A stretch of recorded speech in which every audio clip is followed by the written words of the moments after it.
Don't forget to subscribe. Afterwards, the wisest and most spiritual books from the greatest authors await you every day. And now buckle up, sit back and we'll begin. Carlos Castaneda. Book 9. The Art of Dreaming. The Shadow's World. You must be extremely careful, for you are about to fall prey to the inorganic beings, Don Juan said to me, quite unexpectedly, after we had been talking about something totally unrelated to dreaming. His statement caught me by surprise. As usual, I attempted to defend myself. You don't have to warn me. I'm very careful, I assured him. The inorganic beings are plotting, he said. I sense that, and I can't console myself by saying that they set traps at the beginning and, in this manner, undesirable dreamers are effectively and permanently screened out. The tone of his voice was so urgent that I immediately had to reassure him I was not going to fall into any trap. You must seriously consider that the inorganic beings have astounding means at their disposal, he went on. Their awareness is superb. In comparison, we are children with a lot of energy, which the inorganic beings covet. I wanted to tell him that, on an abstract level, I had understood his point and his concern, but, on a concrete plane, I saw no reason for his warning, because I was in control of my dreaming practices. A few minutes of uneasy silence followed before Don Juan spoke again. He changed the subject and said that he had to bring to my attention a very important issue of his dreaming instruction, an issue that had, so far, bypassed my awareness. You already understand that the gates of dreaming are specific obstacles, he said, but you haven't understood yet that whatever is given as the exercise to reach and cross a gate is not really what that gate is all about. This is not clear to me at all, Don Juan. I mean that it's not true to say, for example, that the second gate is reached and crossed when a dreamer learns to wake up in another dream, or when a dreamer learns to change dreams without waking up in the world of daily life. Why isn't it true, Don Juan? Because the second gate of dreaming is reached and crossed only when a dreamer learns to isolate and follow the foreign energy scouts. Why then is the idea of changing dreams given at all? Waking up in another dream or changing dreams is the drill devised by the old sorcerers to exercise a dreamer's capacity to isolate and follow a scout. Don Juan stated that following a scout is a high accomplishment, and that when dreamers are able to perform it, the second gate is flung open, and the universe that exists behind it becomes accessible to them. He stressed that this universe is there all the time, but that we cannot go into it because we lack energetic prowess, and that, in essence, the second gate of dreaming is the door into the inorganic being's world, and dreaming is the key that opens that door. Can a dreamer isolate a scout directly, without having to go through the drill of changing dreams? I asked. No, not at all, he said. The drill is essential. The question here is whether this is the only drill that exists. Or can a dreamer follow another drill? Don Juan looked at me quizzically. It seemed that he actually expected me to answer the question. It's too difficult to come up with a drill as complete as the one the old sorcerers devised, I said, without knowing why but with irrefutable authority. Don Juan admitted that I was absolutely right and said that the old sorcerers had devised a series of perfect drills to go through the gates of dreaming into the specific worlds that exist behind every gate. He reiterated that dreaming, being the old sorcerer's invention, has to be played by their rules. He described the rule of the second gate in terms of a series of 3 steps. 1. Through practicing the drill of changing dreams, dreamers find out about the scouts. 2. By following the scouts, they enter into another veritable universe. And 3. In that universe, by means of their actions, dreamers find out, on their own, the governing laws and regulations of that universe.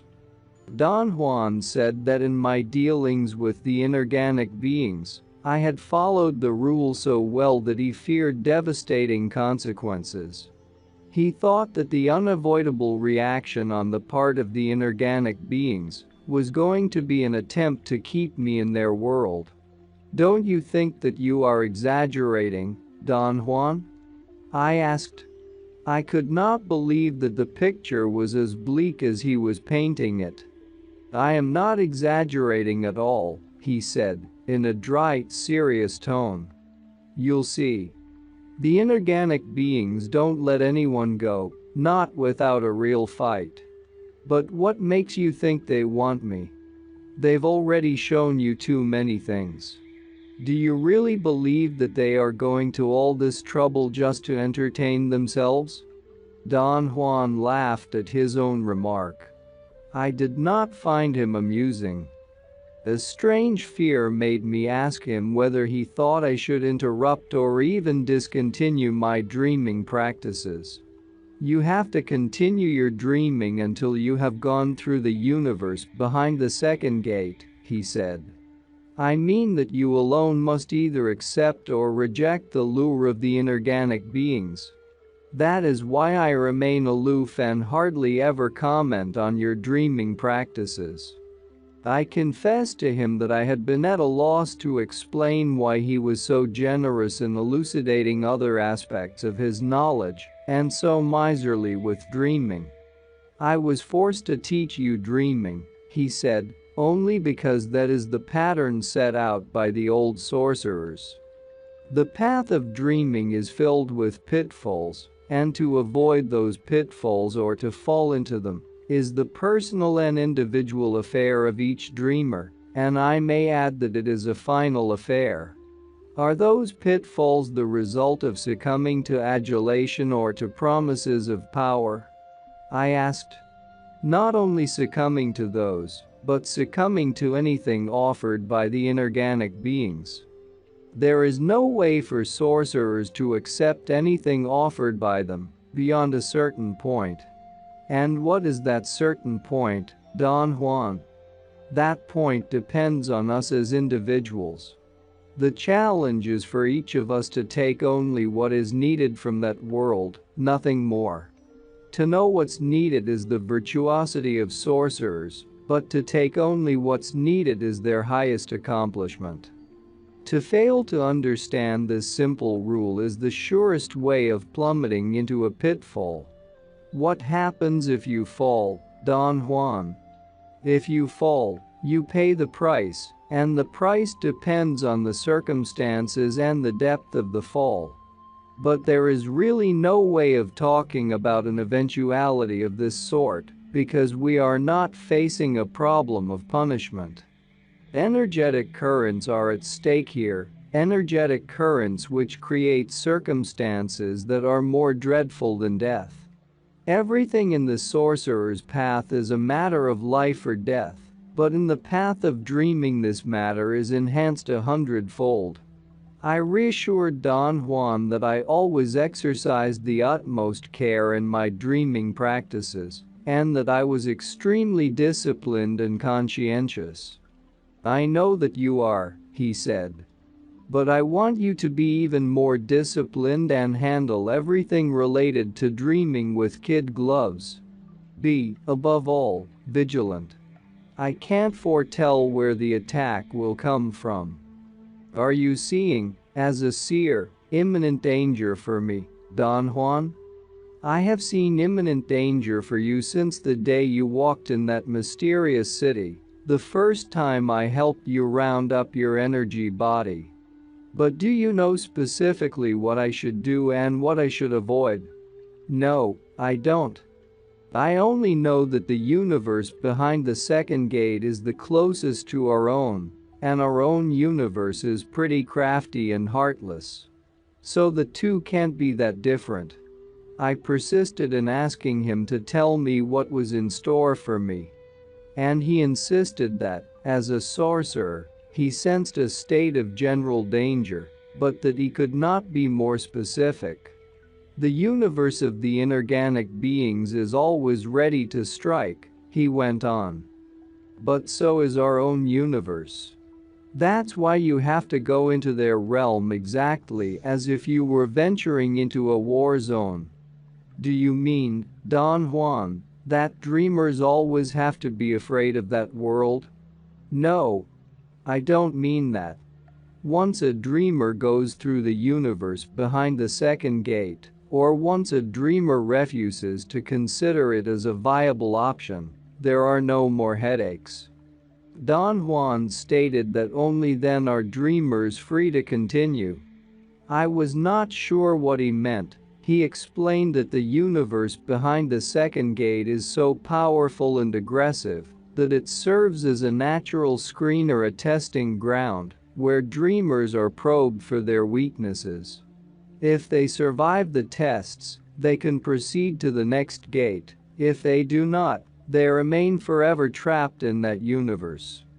I was left choking with anxiety, but, in spite of my coaxing, that was all he said. When I went home, I continued my journeys to the inorganic being's realm, exerting great care. My carefulness seemed only to increase my sense of enjoying those journeys. I got to the point that the mere contemplation of the inorganic being's world was enough to create an exultation impossible to describe. I feared that my delight was going to end sooner or later, but it was not so.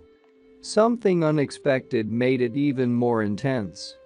On one occasion, a scout guided me very roughly through countless tunnels, as if searching for something, or as if it were trying to draw all my energy out and exhaust me. By the time it finally stopped, I felt as if I had run a marathon. I seemed to be at the edge of that world. There were no more tunnels, only blackness all around me. Then something lit up the area right in front of me. There, light shone from an indirect source. It was a subdued light that rendered everything diffusely gray or brownish. When I became used to the light, I vaguely distinguished some dark, moving shapes. After a while, it seemed to me that focusing my dreaming attention on those moving shapes made them substantial. I noticed that there were three types. Some of them were round, like balls, others were like bells, and others yet like gigantic, undulating candle flames. All of them were basically round and the same size. I judged that they were 3 to 4 feet in diameter. There were hundreds, perhaps even thousands of them. I knew that I was having a strange, sophisticated vision, yet those shapes were so real that I found myself reacting with genuine queasiness. I got the nauseating feeling of being over a nest of giant, round, brown and grayish bugs. I felt somehow safe, though, hovering above them. I discarded all these considerations, however, the moment I realized that it was idiotic of me to feel safe or ill at ease, as if my dream were a real-life situation.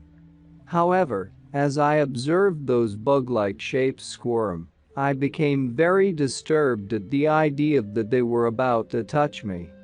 "We are the mobile unit of our world," the emissary's voice said, all of a sudden. "Don't be afraid. We are energy, and, for sure, we're not intending to touch you. It would be impossible anyway. We are separated by real boundaries." After a long pause, the voice added, "We want you to join us. Come down to where we are. And don't be ill at ease. You are not ill at ease with the scouts, and certainly not with me." The scouts and I are just like the others. I am bell-shaped, and scouts are like candle flames." That last statement was definitely a cue of sorts for my energy body. On hearing it, my queasiness and fear vanished.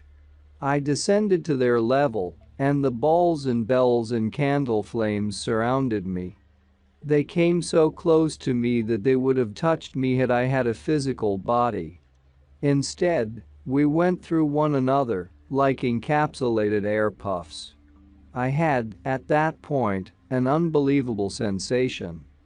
Although I did not feel anything with or in my energy body, I was feeling and recording the most unusual tickling somewhere else. Soft, air-like things were definitely going through me, but not right there. The sensation was vague and fast, and did not give me time to catch it fully. Instead of focusing my dreaming attention on it, I became entirely absorbed in watching those oversized bugs of energy.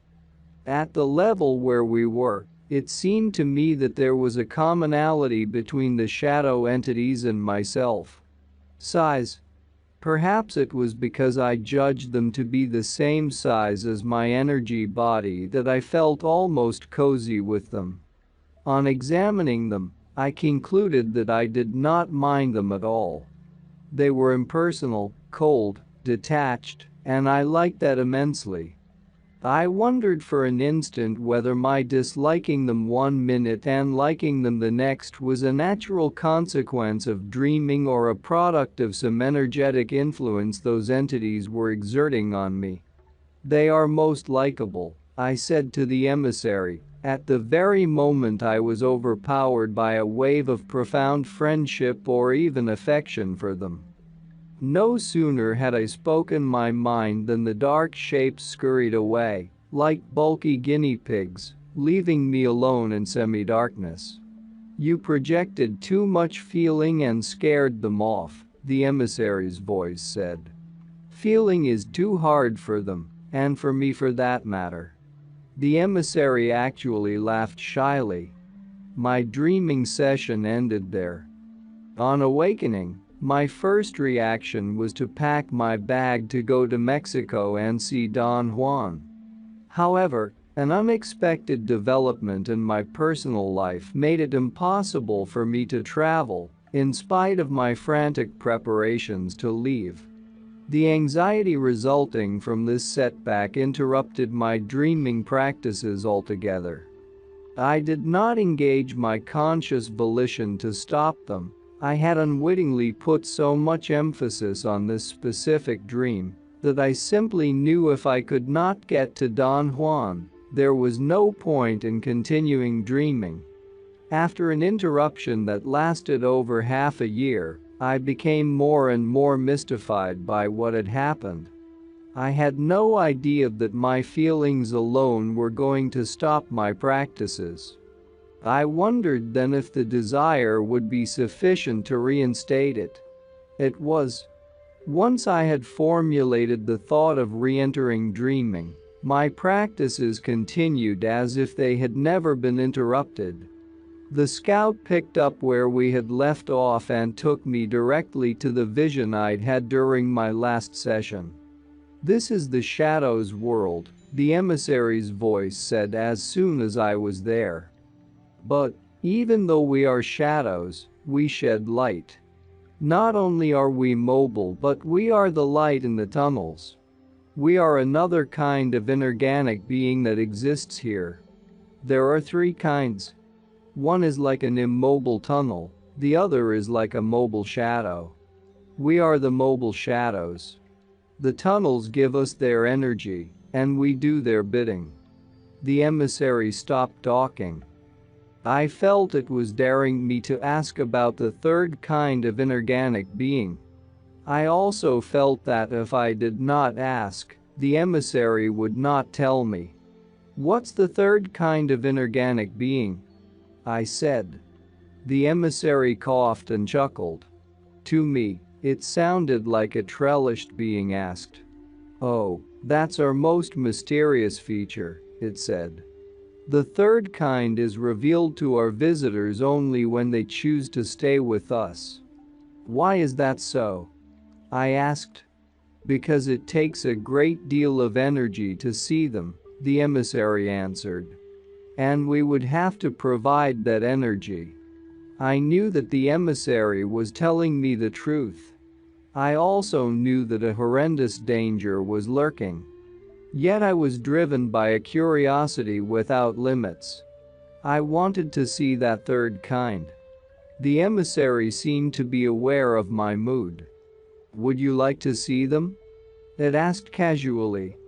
Most certainly, I said. All you have to do is to say out loud that you want to stay with us, the emissary said with a nonchalant intonation. But if I say that, I have to stay, right? I asked. Naturally, the emissary said in a tone of ultimate conviction. Everything you say out loud in this world is for keeps. I could not help thinking that, if the emissary had wanted to trick me into staying, all it had to do was lie to me. I would not have known the difference. I cannot lie to you, because a lie doesn't exist, the emissary said, intruding into my thoughts. I can tell you only about what exists. In my world, only intent exists. A lie has no intent behind it, therefore, it has no existence. I wanted to argue that there is intent even behind lies, but before I could voice my argument, the emissary said that behind lies there is intention, but that intention is not intent. I could not keep my dreaming attention focused on the argument the emissary was posing. It went to the shadow beings. Suddenly, I noticed that they had the appearance of a herd of strange childlike animals. The emissary's voice warned me to hold my emotions in check, for sudden bursts of feelings had the capacity to make them disperse, like a flock of birds. What do you want me to do? I asked. Come down to our side and try to push or pull us, the emissary's voice urged me. The quicker you learn to do that, the quicker you'll be able to move things around in your world by merely looking at them. My merchant's mind went berserk with anticipation. I was instantly among them, desperately trying to push them or pull them. After a while, I thoroughly exhausted my energy. I had then the impression that I had been trying to do something equivalent to lifting a house with the strength of my teeth. Another impression I had was that the more I exerted myself, the greater the number of shadows. It was as if they were coming from every corner to watch me, or to feed on me. The moment I had that thought, the shadows again scurried away. We are not feeding on you, the emissary said. We all come to feel your energy, very much like what you do with sunlight on a cold day. The emissary urged me to open up to them by canceling out my suspicious thoughts. I heard the voice, and, as I listened to what it was saying, I realized that I was hearing, feeling, and thinking exactly as I do in my daily world. I slowly turned to see around me.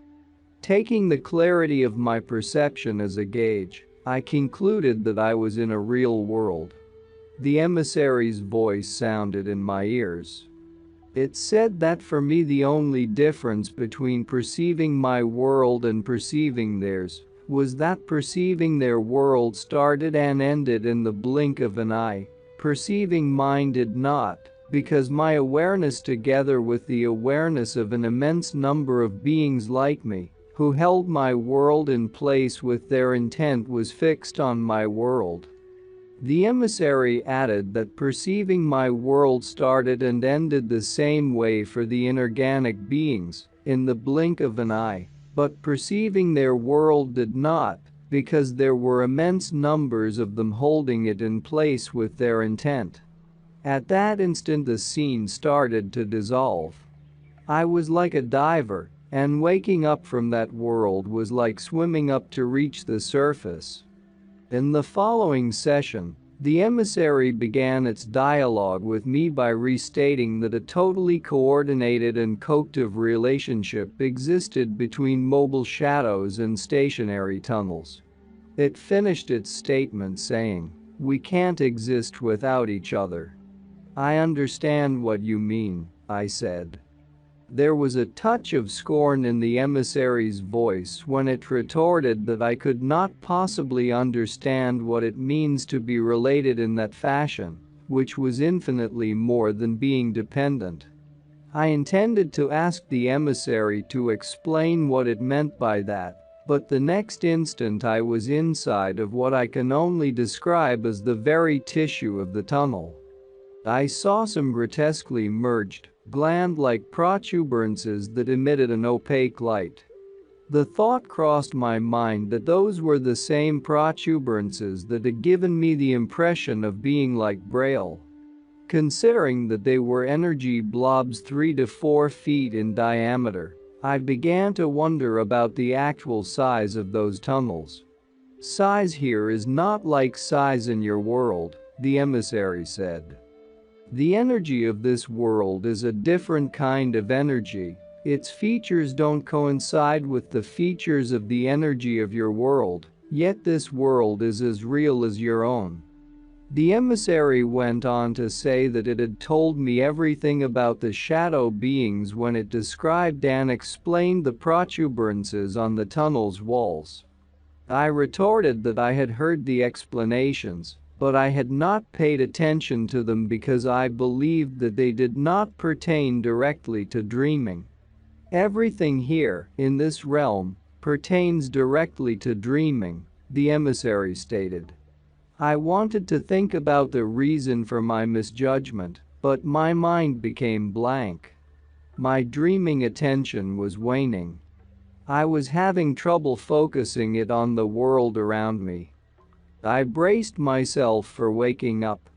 The emissary started to speak again, and the sound of its voice propped me up.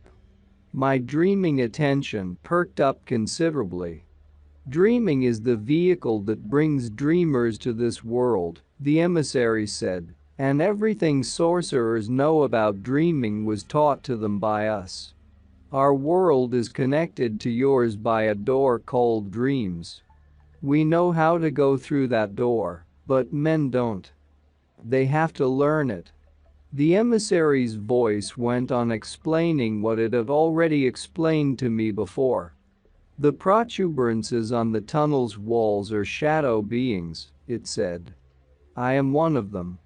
We move inside the tunnels, on their walls, charging ourselves with the energy of the tunnels, which is our energy." An idle thought crossed my mind.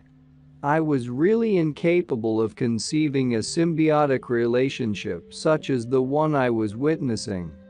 "If you would stay among us, you would certainly learn to feel what it is like to be connected as we are connected," the emissary said. The emissary seemed to be waiting for my reply. I had the feeling that what it really wanted was for me to say that I had decided to stay. "How many shadow beings are in each tunnel?" I asked to change the mood and immediately regretted it, because the emissary began to give me a detailed account of the numbers and functions of the shadow beings in each tunnel.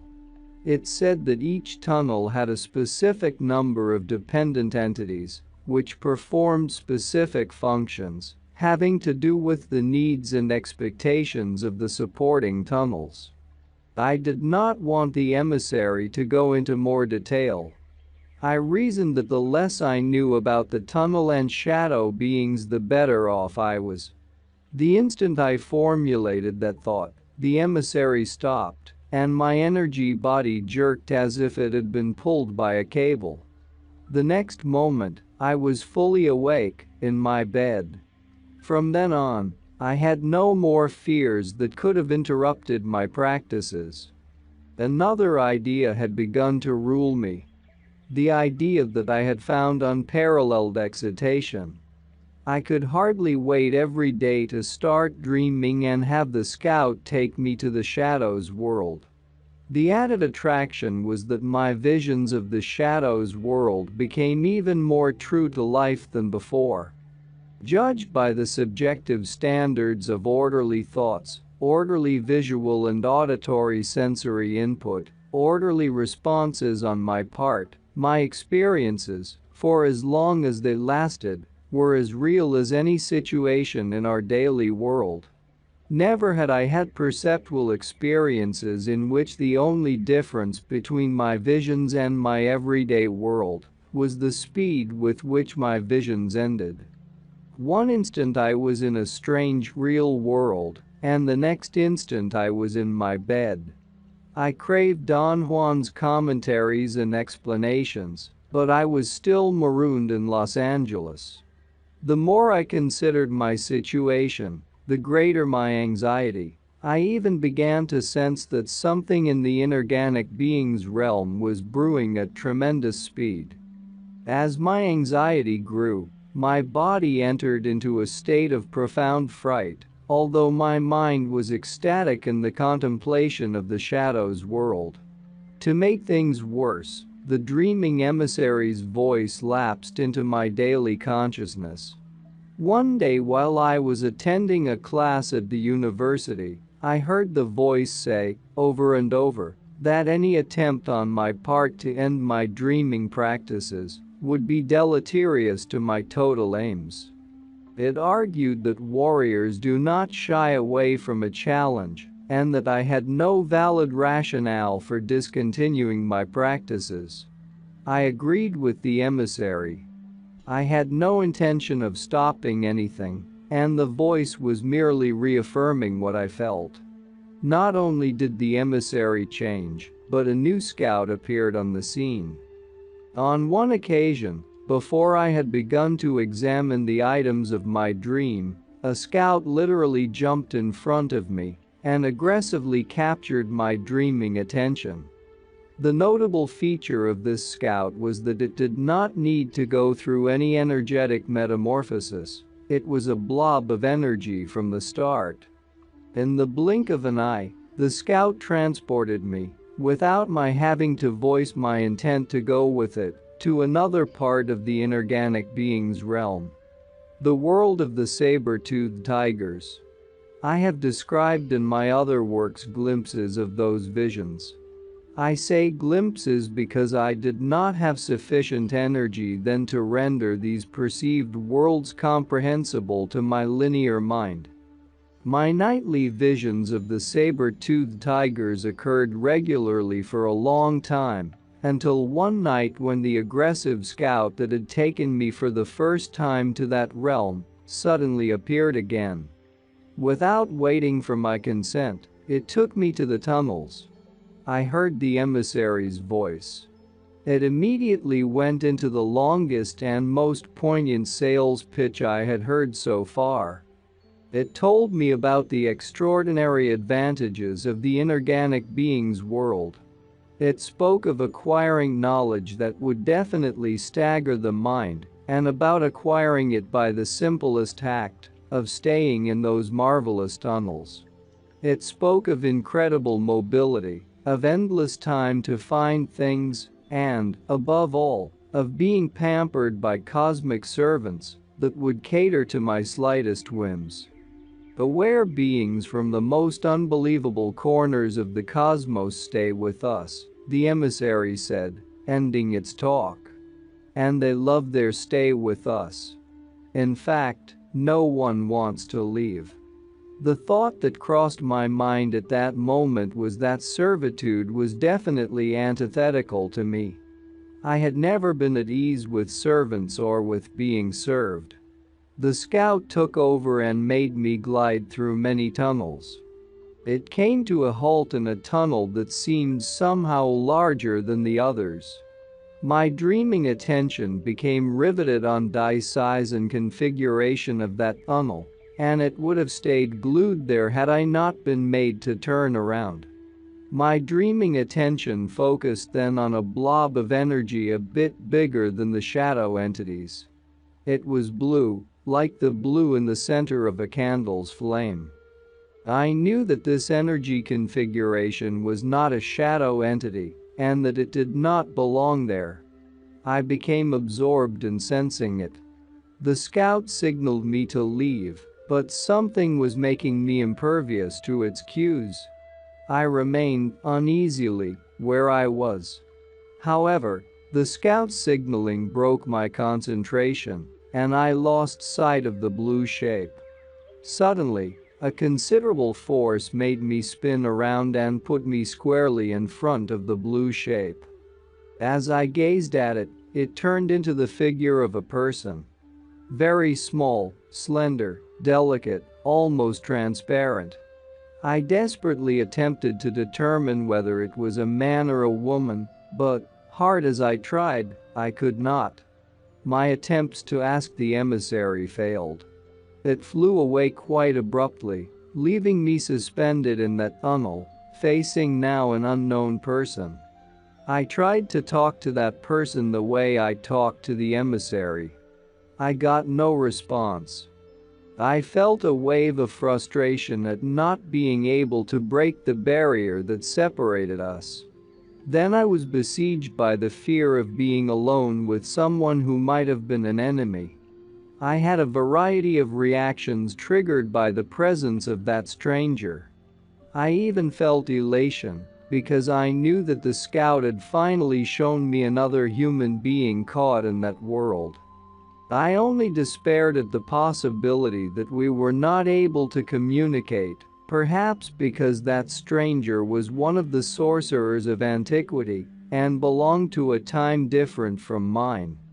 The more intense my elation and curiosity, the heavier I became, until a moment in which I was so massive that I was back in my body and back in the world. I found myself in Los Angeles, in a park by the University of California. I was standing on the grass, right in the line of people playing golf. The person in front of me had solidified at the same rate. We stared at each other for a fleeting instant. It was a girl, perhaps 6 or 7 years old. I thought I knew her. On seeing her, my elation and curiosity grew so out of proportion that they triggered a reversal. I lost mass so fast that in another instant I was again a blob of energy in the inorganic being's realm. The scout came back for me and hurriedly pulled me away. I woke up with a jolt of fright. In the process of surfacing into the daily world, something had let a message slip through. My mind went into a frenzy trying to put together what I knew or thought I knew. I spent more than 48 continuous hours attempting to get at a hidden feeling or a hidden knowledge that had gotten stuck to me. The only success I had was to sense a force I fancied it to be outside my mind or my body that told me not to trust my dreaming anymore. After a few days, a dark and mysterious certainty began to get hold of me, a certainty that grew by degrees, until I had no doubt about its authenticity. I was sure that the blue blob of energy was a prisoner in the inorganic being's realm. I needed Don Juan's advice more desperately than ever. I knew that I was throwing years of work out the window, but I couldn't help it. I dropped everything I was doing and ran to Mexico. "What do you really want?"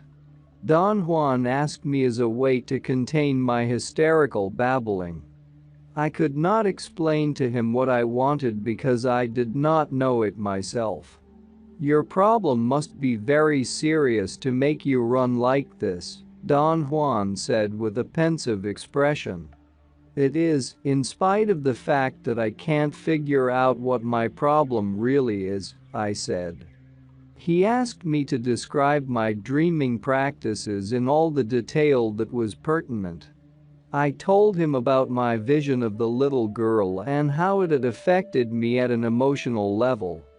He instantly advised me to ignore the event and regard it as a blatant attempt, on the part of the inorganic beings, to cater to my fantasies. He remarked that if dreaming is overemphasized, it becomes what it was for the old sorcerers. A source of inexhaustible indulging. For some inexplicable reason, I was unwilling to tell Don Juan about the realm of the shadow entities. It was only when he discarded my vision of the little girl that I felt obliged to describe to him my visits to that world. He was silent for a long time, as if he were overwhelmed.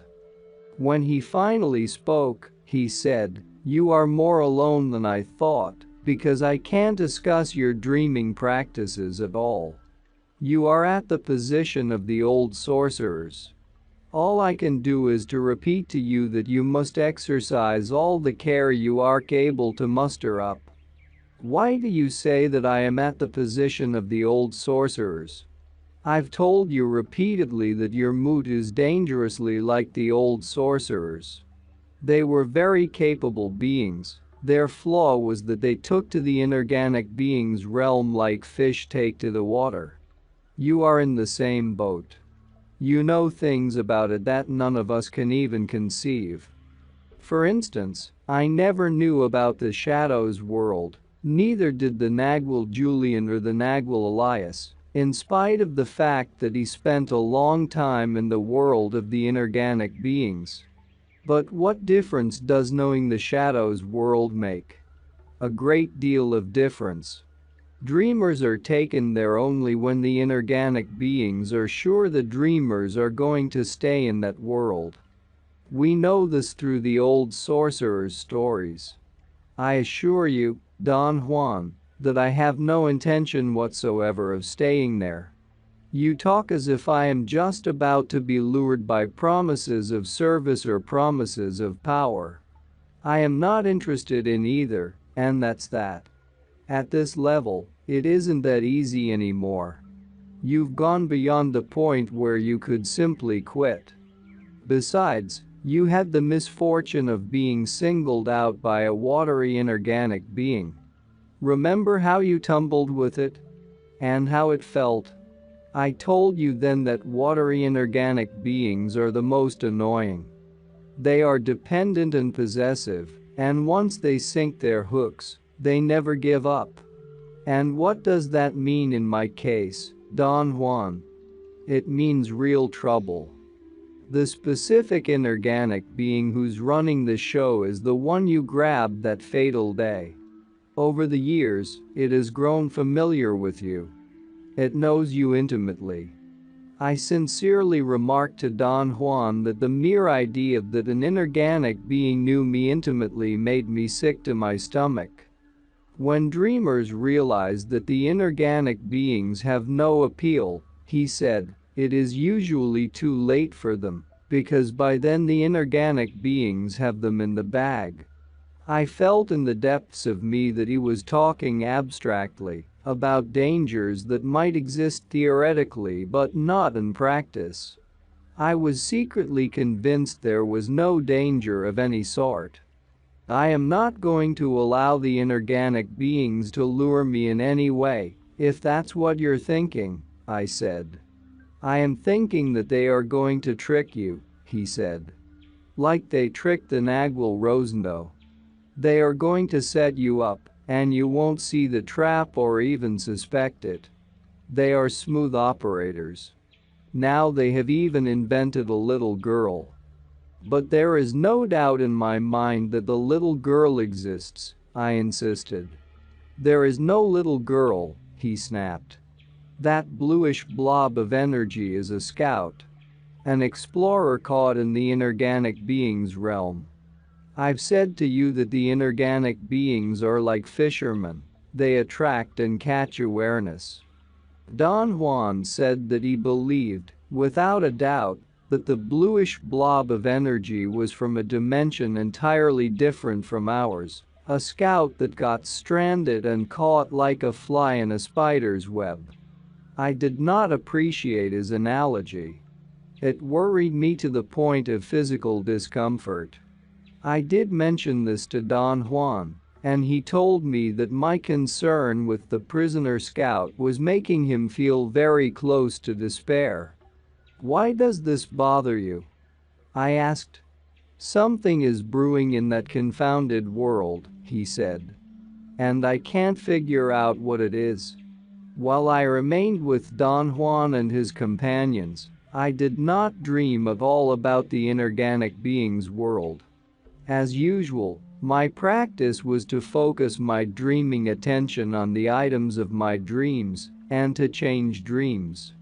As a way to offset my concerns, Don Juan made me gaze at clouds and at faraway mountain peaks. The result was an immediate feeling of being level with the clouds, or the feeling that I was actually at the faraway mountain peaks. "I am very pleased, but very worried," Don Juan said as a comment on my effort. "You are being taught marvels, and you don't even know it. And I don't mean that you are being taught by me.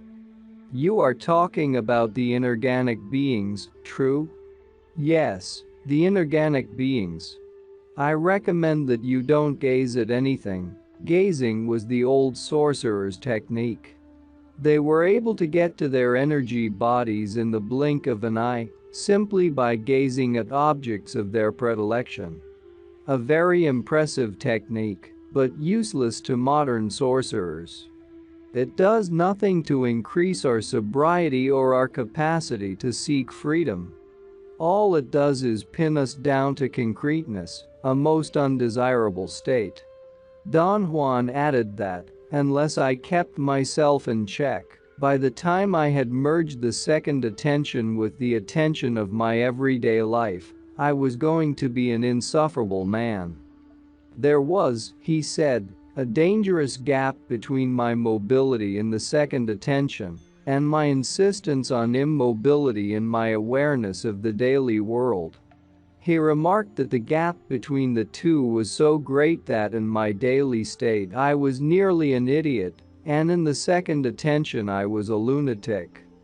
Before I went home, I took the liberty of discussing my dreaming visions of the shadows world with Carol Tiggs, although Don Juan had advised me not to discuss them with anybody.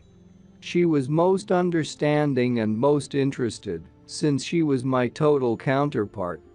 Don Juan was definitely annoyed with me for having revealed my troubles to her. I felt worse than ever. Self-pity possessed me, and I began to complain about always doing the wrong thing. "You haven't done anything yet," Don Juan snapped at me. "That much, I know." Was he right? On my next dreaming session, at home, all hell broke loose. I reached the shadows world, as I had done on countless occasions. The difference was the presence of the blue energy shape. It was among the other shadow beings. I felt it was possible that the blob had been there before and I hadn't noticed it. As soon as I spotted it, my dreaming attention was inescapably attracted to that blob of energy. In a matter of seconds, I was next to it. The other shadows came to me, as usual, but I paid no attention to them. All of a sudden, the blue, round shape turned into the little girl I had seen before.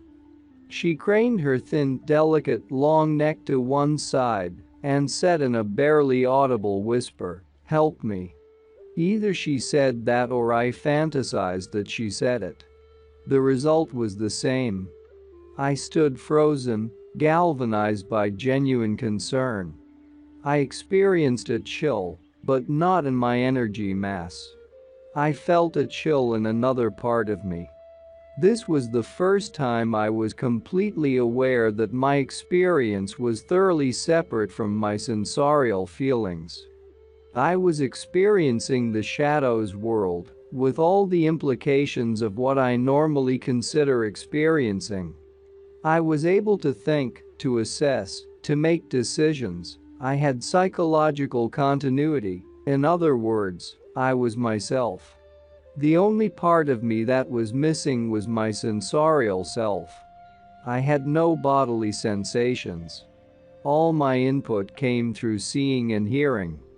My rationality then considered a strange dilemma. Seeing and hearing were not physical faculties, but qualities of the visions I was having. "You are really seeing and hearing," the emissary's voice said, erupting into my thoughts. "That is the beauty of this place. You can experience everything through seeing and hearing, without having to breathe. Think of it. You don't have to breathe. You can go anywhere in the universe and not breathe." A most disquieting ripple of emotion went through me, and, again, I did not feel it there, in the shadows world. I felt it in another place. I became enormously agitated by the obvious yet veiled realization that there was a live connection between the me that was experiencing and a source of energy, a source of sensorial feeling located somewhere else. It occurred to me that this somewhere else was my actual physical body, which was asleep in my bed. At the instant of this thought, the shadow beings scurried away, and the little girl was alone in my field of vision. I watched her and became convinced that I knew her. She seemed to falter as if she were about to faint. A boundless wave of affection for her enveloped me. I tried to speak to her, but I was incapable of uttering sounds. It became clear to me then that all my dialogues with the emissary had been elicited and accomplished by the emissary's energy. Left to my own devices, I was helpless. I attempted next to direct my thoughts to the little girl. It was useless. We were separated by a membrane of energy I could not pierce. The little girl seemed to understand my despair and actually communicated with me, directly into my thoughts. She told me, essentially, what Don Juan had already said. That she was a scout caught in the webs of that world. Then she added that she had adopted the shape of a little girl, because that shape was familiar to me and to her, and that she needed my help as much as I needed hers. She said this to me in one clump of energetic feeling, which was like words that came to me all at once. I had no difficulty understanding her, although this was the first time anything of the sort had happened to me. I did not know what to do. I tried to convey to her my sensation of incapacity. She seemed to comprehend me instantly. She silently appealed to me with a burning look. She even smiled as if to let me know that she had left it up to me to extricate her from her bonds. When I retorted, in a thought, that I had no abilities whatsoever, she gave me the impression of a hysterical child in the throes of despair. I frantically tried to talk to her. The little girl actually cried, like a child her age would cry, out of desperation and fear. I couldn't stand it. I charged at her, but with no effective result. My energy mass went through her. My idea was to lift her up and take her with me. I attempted the same maneuver over and over until I was exhausted.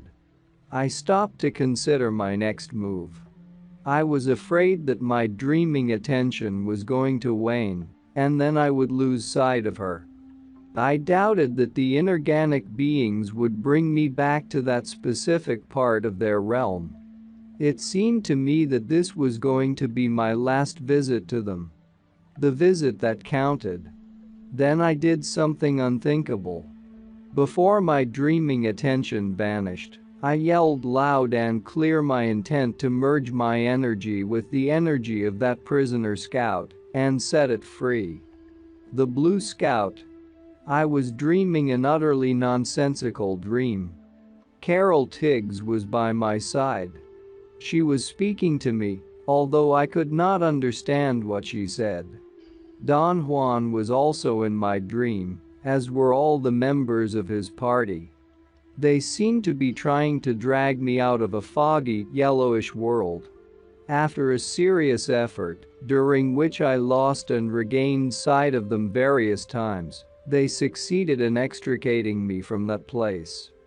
Since I could not conceive the sense of all that endeavor, I finally figured that I was having a normal, incoherent dream. My surprise was staggering when I woke up and found myself in bed, in Don Juan's house. I was incapable of moving. I had no energy at all.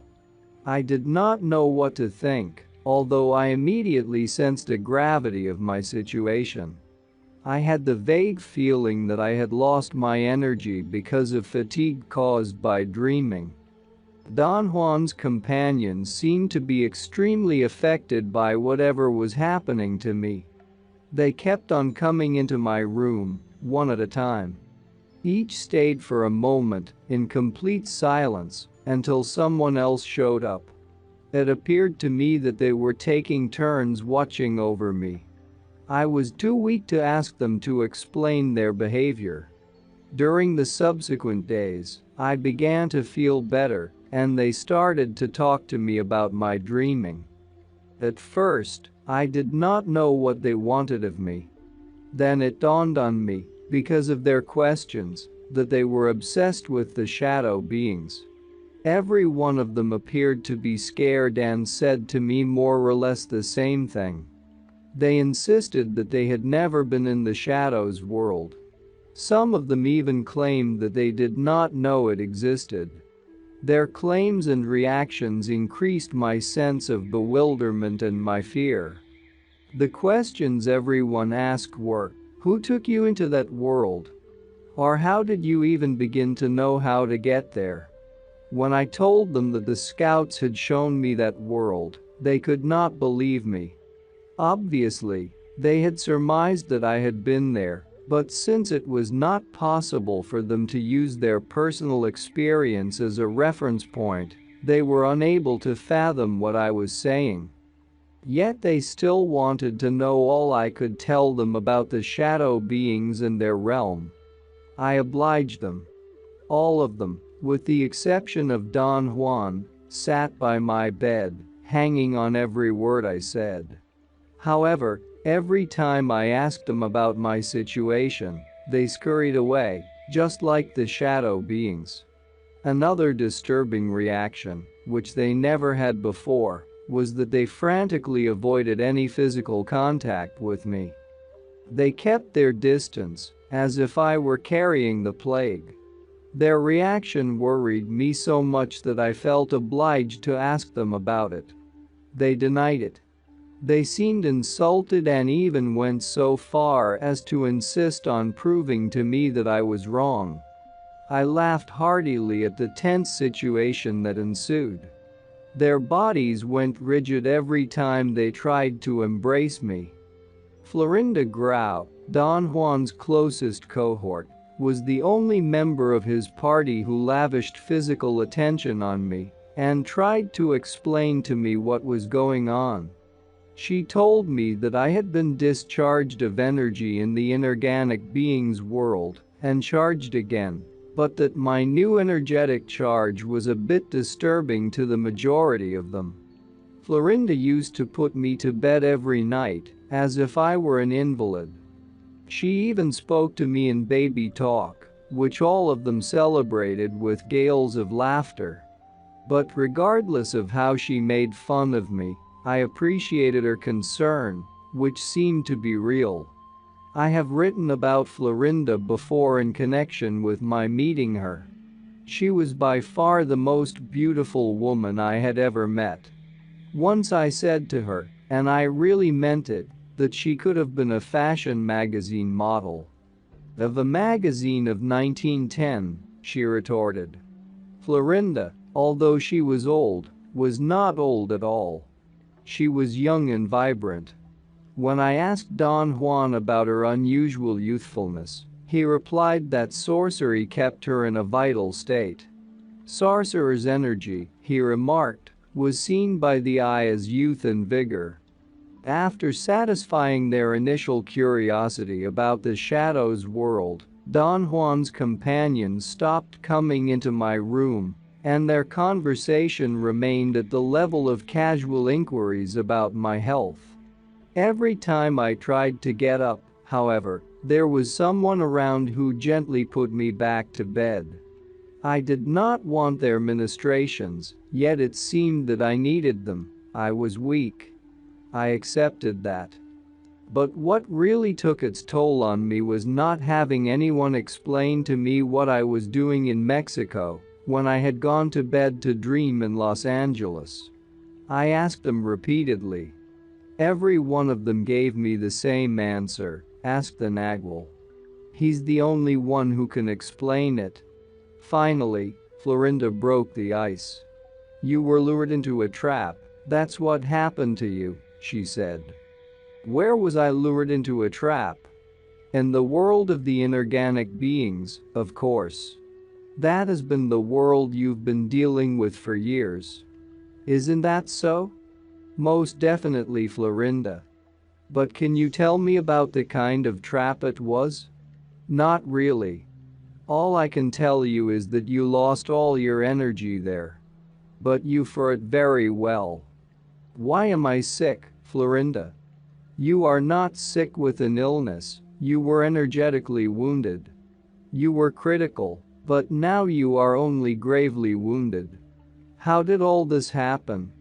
You entered into a mortal combat with the inorganic beings, and you were defeated.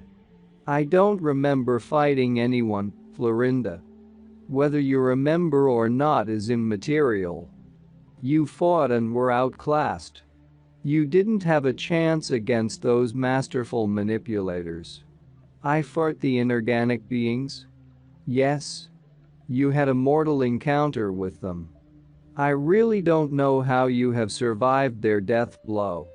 She refused to tell me anything else and hinted that the Nagual was coming to see me any day. The next day Don Juan showed up. He was very jovial and supportive. He jokingly announced that he was paying me a visit in his capacity of energy doctor. He examined me by gazing at me from head to toe. You're almost cured, he concluded. What happened to me, Don Juan? I asked. You fell into a trap the inorganic beings set for you, he answered. How did I end up here?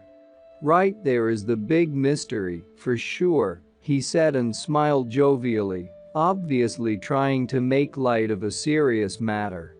The inorganic beings snatched you, body and all. First they took your energy body into their realm, when you followed one of their scouts, and then they took your physical body. Don Juan's companions seemed to be in a state of shock. One of them asked Don Juan whether the inorganic beings could abduct anyone. Don Juan answered that they certainly could. He reminded them that the Nagual Elias was taken into that universe, and he definitely did not intend to go there. All of them assented with a nod. Don Juan continued speaking to them, referring to me in the third person. He said that the combined awareness of a group of inorganic beings had first consumed my energy body by forcing an emotional outburst from me to free the Blue Scout. Then the combined awareness of the same group of inorganic beings had pulled my inert physical mass into their world. Don Juan added that without the energy body one is merely a lump of organic matter that can be easily manipulated by awareness. The inorganic beings are glued together, like the cells of the body, Don Juan went on. When they put their awareness together, they are unbeatable. It's nothing for them to yank us out of our moorings and plunge us into their world. Especially if we make ourselves conspicuous and available, like he did. Their sighs and gasps echoed against the walls. All of them seemed to be genuinely frightened and concerned. I wanted to whine and blame Don Juan for not stopping me, but I remembered how he had tried to warn me, to deviate me, time and time again, to no avail. Don Juan was definitely aware of what was going on in my mind. He gave a knowing smile. The reason you think you're sick, he said, addressing me, is that the inorganic beings discharged your energy and gave you theirs. That should have been enough to kill anyone. As the Nagual, you have extra energy, therefore, you barely survived. I mentioned to Don Juan that I remembered bits and pieces of quite an incoherent dream, in which I was in a yellow fogged world. He, Carol Tiggs, and his companions were pulling me out. The inorganic being's realm looks like a yellow fog world to the physical eye, he said. When you thought you were having an incoherent dream, you were actually looking with your physical eyes, for the first time, at the inorganic being's universe. And, strange as it may seem to you, it was also the first time for us. We knew about the fog only through sorcerers' stories, not through experience. Nothing of what he was saying made sense to me. Don Juan assured me that, because of my lack of energy, a more complete explanation was impossible. I had to be satisfied, he said, with what he was telling me and how I understood it. I don't understand it at all, I insisted. Then you haven't lost anything, he said. When you get stronger, you yourself will answer your questions. I confessed to Don Juan that I was having hot flashes. My temperature rose suddenly, and, while I felt hot and sweaty, I had extraordinary but disturbing insights into my situation. Don Juan scanned my entire body with his penetrating gaze. He said that I was in a state of energetic shock. Losing energy had temporarily affected me, and what I interpreted as hot flashes were, in essence, blasts of energy during which I momentarily regained control of my energy body and knew everything that had happened to me. Make an effort and tell me yourself what happened to you in the inorganic being's world, he ordered me.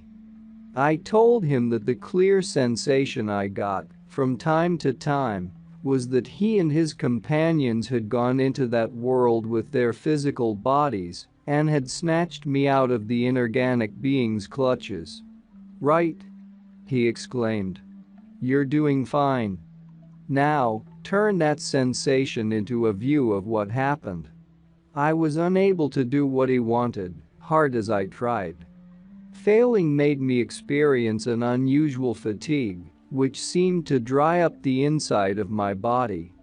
Before Don Juan left the room, I remarked to him that I was suffering from anxiety. That means nothing, he said, unconcerned. Gain back your energy, and don't worry about nonsense. More than 2 weeks went by, during which I slowly gained back my energy. However, I kept on worrying about everything. I worried mainly about being unknown to myself, especially about a streak of coldness in me that I had not noticed before, a sort of indifference, a detachment that I had attributed to my lack of energy until I regained it. Then I realized that it was a new feature of my being, a feature that had me permanently out of synchronization. To elicit the feelings I was accustomed to, I had to summon them up and actually wait a moment until they made their appearance in my mind. Another new feature of my being was a strange longing that took hold of me from time to time. I longed for someone I did not know. It was such an overpowering and consuming feeling that, when I experienced it, I had to move around the room incessantly to alleviate it. The longing remained with me until I made use of another newcomer in my life.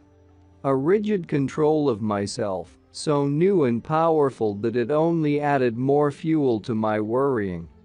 By the end of the 4th week, everybody felt that I was finally cured. They cut down their visits drastically. I spent much of the time alone, sleeping. The rest and relaxation I was getting was so complete that my energy began to increase remarkably. I felt like my old self again. I even began to exercise. One day around noon, after a light lunch, I returned to my room to take a nap. Just before I sank into a deep sleep, I was tossing in my bed, trying to find a more comfortable spot, when a strange pressure on my temples made me open my eyes. The little girl of the inorganic being's world was standing by the foot of my bed, peering at me with her cold steel blue eyes. I jumped out of bed and screamed so loudly that 3 of Don Juan's companions were in the room before I had stopped my scream. They were aghast. They watched in horror as the little girl came to me and was stopped by the boundaries of my luminous physical being. We looked at each other for an eternity. She was telling me something, which I could not comprehend at first, but which in the next moment became as clear as a bell.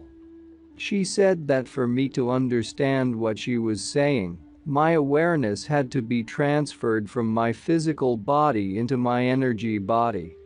Don Juan came into the room at that moment. The little girl and Don Juan stared at each other. Without a word, Don Juan turned around and walked out of the room. The little girl swished past the door after him. The commotion this scene created among Don Juan's companions was indescribable. They lost all their composure. Apparently, all of them had seen the little girl as she left the room with the nagual. I myself seemed to be on the verge of exploding. I felt faint and had to sit down.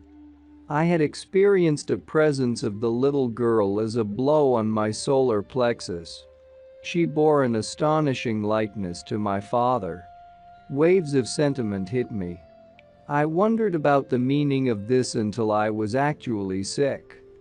When Don Juan returned to the room, I had gained minimal control over myself. The expectation of hearing what he had to say about the little girl was making my breathing very difficult. Everybody was as excited as I was. They all talked to Don Juan at once and laughed when they realized what they were doing. Their main interest was to find out whether there was any uniformity in the way they had perceived the scout's appearance. Everybody was in agreement that they had seen a little girl, 6 to 7 years old, very thin, with angular, beautiful features. They also agreed that her eyes were steel blue and burning with a mute emotion. Her eyes, they said, expressed gratitude and loyalty. Every detail they described about the little girl I corroborated myself. Her eyes were so bright and overpowering that they had actually caused me something like pain. I had felt the weight of her look on my chest. A serious query, which Don Juan's companions had and which I echoed myself, was about the implications of this event. All agreed that the scout was a portion of foreign energy that had filtered through the walls separating the second attention and the attention of the daily world. They asserted that since they were not dreaming and yet all of them had seen the alien energy projected into the figure of a human child, that child had existence. They argued that there must have been hundreds, if not thousands, of cases in which foreign energy slips unnoticed through natural barriers into our human world, but that in the history of their lineage, there was no mention whatsoever of an event of this nature. What worried them the most was that there were no sorcerer's stories about it. Is this the first time in the history of mankind that this has happened? One of them asked Don Juan. I think it happens all the time, he replied, but it has never happened in such an overt, volitional way. What does it mean to us? Another one of them asked Don Juan. Nothing to us, but everything to him, he said and pointed at me. All of them then entered into a most disturbing silence. Don Juan paced back and forth for a moment. Then he stopped in front of me and peered at me, giving all the indications of someone who cannot find words to express an overwhelming realization. I can't even begin to assess the scope of what you've done, Don Juan finally said to me in a tone of bewilderment. You fell into a pitfall, but it wasn't the kind of pitfall I was worrying about. Your pitfall was designed for you alone, and it was deadlier than anything I could have thought of. I worried about your falling prey to flattery and being served. What I never counted on was that the shadow beings would set a trap using your inherent aversion to chains. Don Juan had once made a comparison of his reaction and mine, in the sorcerer's world, to the things that pressed us the most. He said, without making it sound like a complaint, that although he wanted and tried to, he had never been able to inspire the kind of affection his teacher, the Nagual Julian, inspired in people. My unbiased reaction, which I am putting on the table for you to examine, is to be able to say, and mean it, it's not my fate to evoke blind and total affection. So be it. Your unbiased reaction, he went on, is that you can't stand chains, and you would forfeit your life to break them. I sincerely disagreed with him and told him that he was exaggerating. My views were not that clear. Don't worry, he said laughing, sorcery is action. When the time comes, you'll act your passion the same way I act mine. Mine is to acquiesce to my fate, not passively, like an idiot, but actively, like a warrior. Yours is to jump without either capriciousness or premeditation to cut someone else's chains. Don Juan explained that upon merging my energy with the scout I had truthfully ceased to exist. All my physicalness had then been transported into the inorganic being's realm, and, had it not been for the scout who guided Don Juan and his companions to where I was, I would have died or remained in that world, inextricably lost. Why did the scout guide you to where I was? I asked. The scout is a sentient being from another dimension, he said.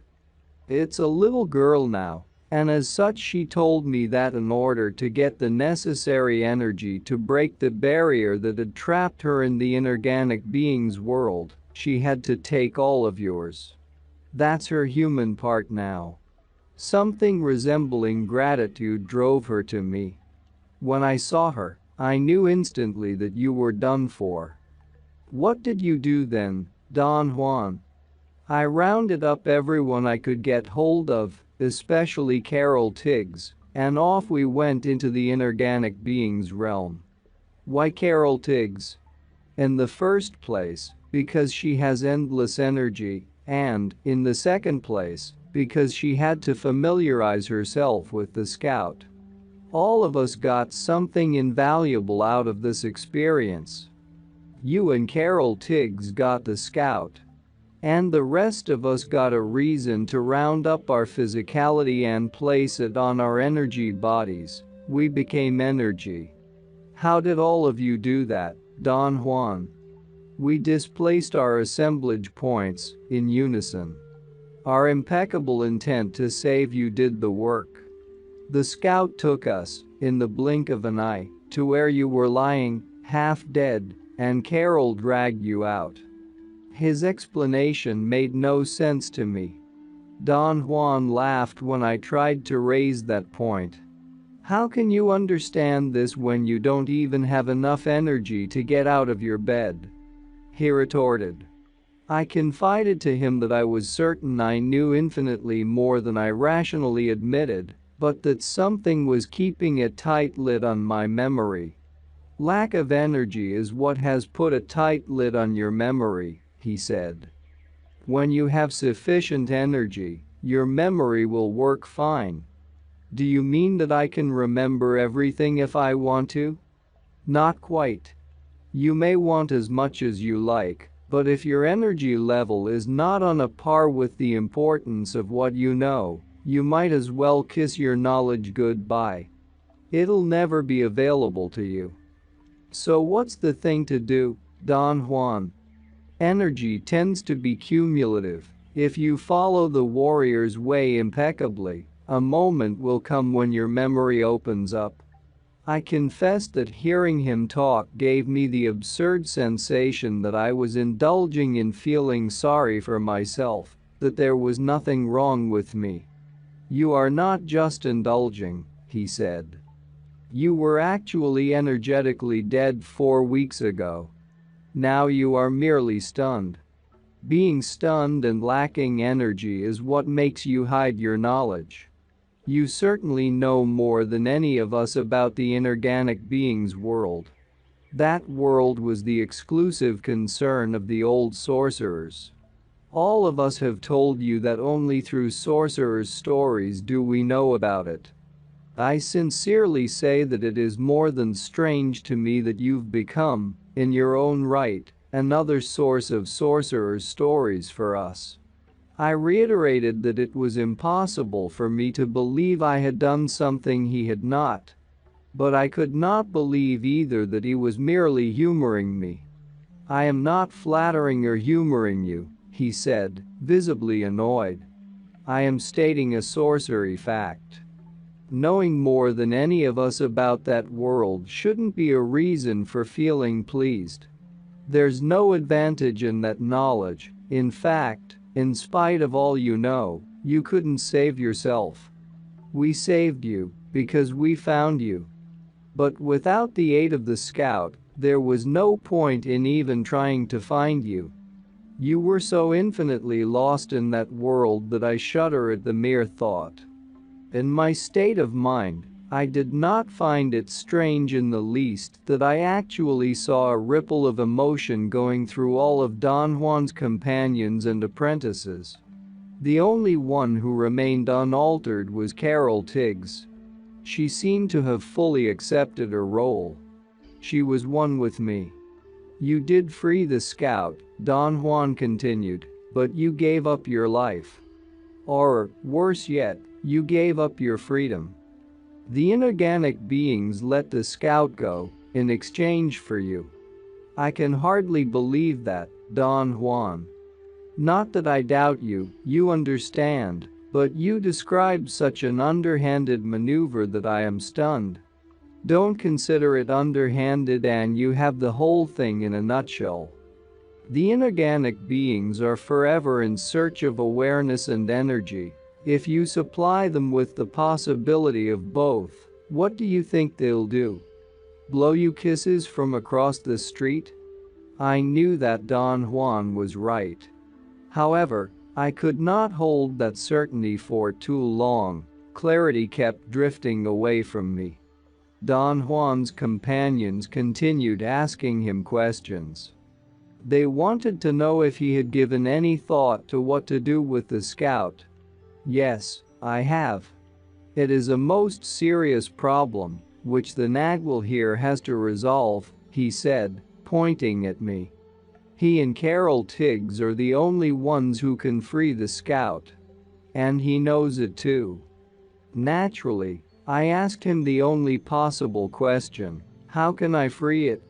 Instead of my telling you how, there is a much better and more just way of finding out, Don Juan said with a big smile. Ask the emissary. The inorganic beings cannot lie, you know. The third gate of dreaming. The third gate of dreaming is reached when you find yourself in a dream, staring at someone else who is asleep. And that someone else turns out to be you, Don Juan said. My energy level was so keyed up at the time that I went to work on the third task right away, although he did not offer any more information about it. The first thing I noticed in my dreaming practices was that a surge of energy immediately rearranged the focus of my dreaming attention. Its focus was now on waking up in a dream and seeing myself sleeping. Journeying to the realm of inorganic beings was no longer an issue for me. Very soon after, I found myself in a dream looking at myself asleep. I immediately reported it to Don Juan. The dream had happened while I was at his house. There are two phases to each of the gates of dreaming, he said. The first, as you know, is to arrive at the gate. The second is to cross it. By dreaming what you've dreamt, that you saw yourself asleep, you arrived at the third gate. The second phase is to move around once you've seen yourself asleep. At the third gate of dreaming, he went on, you begin to deliberately merge your dreaming reality with the reality of the daily world. This is the drill, and sorcerers call it completing the energy body. The merge between the two realities has to be so thorough that you need to be more fluid than ever. Examine everything at the third gate with great care and curiosity. I complained that his recommendations were too cryptic and were not making any sense to me. What do you mean by great care and curiosity? I asked. Our tendency at the third gate is to get lost in detail, he replied. To view things with great care and curiosity means to resist the nearly irresistible temptation to plunge into detail. The given drill, at the third gate, as I said, is to consolidate the energy body. Dreamers begin forging the energy body by fulfilling the drills of the first and second gates. When they reach the third gate, the energy body is ready to come out, or perhaps it would be better to say that it is ready to act. Unfortunately, this also means that it's ready to be mesmerized by detail. What does it mean to be mesmerized by detail? The energy body is like a child who's been imprisoned all its life. The moment it is free, it soaks up everything it can find, and I mean everything. Every irrelevant, minute detail totally absorbs the energy body. An awkward silence followed. I had no idea what to say. I had understood him perfectly. I just didn't have anything in my experience to give me an idea of exactly what it all meant. The most asinine detail becomes a world for the energy body, Don Juan explained. The effort that dreamers have to make to direct the energy body is staggering. I know that it sounds awkward to tell you to view things with care and curiosity, but that is the best way to describe what you should do. At the third gate, dreamers have to avoid a nearly irresistible impulse to plunge into everything, and they avoid it by being so curious, so desperate to get into everything that they don't let any particular thing imprison them. Don Juan added that his recommendations, which he knew sounded absurd to the mind, were directly aimed at my energy body. He stressed over and over that my energy body had to unite all its resources in order to act. But hasn't my energy body been acting all along? I asked. Part of it has, otherwise you wouldn't have journeyed to the inorganic being's realm, he replied. Now your entire energy body has to be engaged to perform the drill of the third gate. Therefore, to make things easier for your energy body, you must hold back your rationality. I am afraid you are barking up the wrong tree, I said. There is very little rationality left in me after all the experiences you've brought into my life. Don't say anything. At the third gate, rationality is responsible for the insistence of our energy bodies on being obsessed with superfluous detail. At the third gate, then, we need irrational fluidity, irrational abandon to counteract that insistence. Don Juan's statement that each gate is an obstacle could not have been more truthful. I labored to fulfill the drill of the third gate of dreaming more intensely than I had on the other two tasks combined. Don Juan put tremendous pressure on me. Besides, something else had been added to my life. A true sense of fear. I had been normally and even excessively afraid of one thing or another throughout my life, but there had been nothing in my experience comparable to the fear I felt after my bout with the inorganic beings. Yet all this wealth of experience was inaccessible to my normal memory. Only in the presence of Don Juan were those memories at my disposal. I asked him about this strange situation once when we were at the National Museum of Anthropology and History in Mexico City. What had prompted my question was that, at the moment, I had the odd ability to remember everything that had happened to me in the course of my association with Don Juan. And that made me feel so free, so daring and light-footed that I was practically dancing around. It just happens that the presence of the Nagual induces a shift of the assemblage point, he said. He guided me then into one of the display rooms of the museum and said that my question was apropos to what he had been planning to tell me.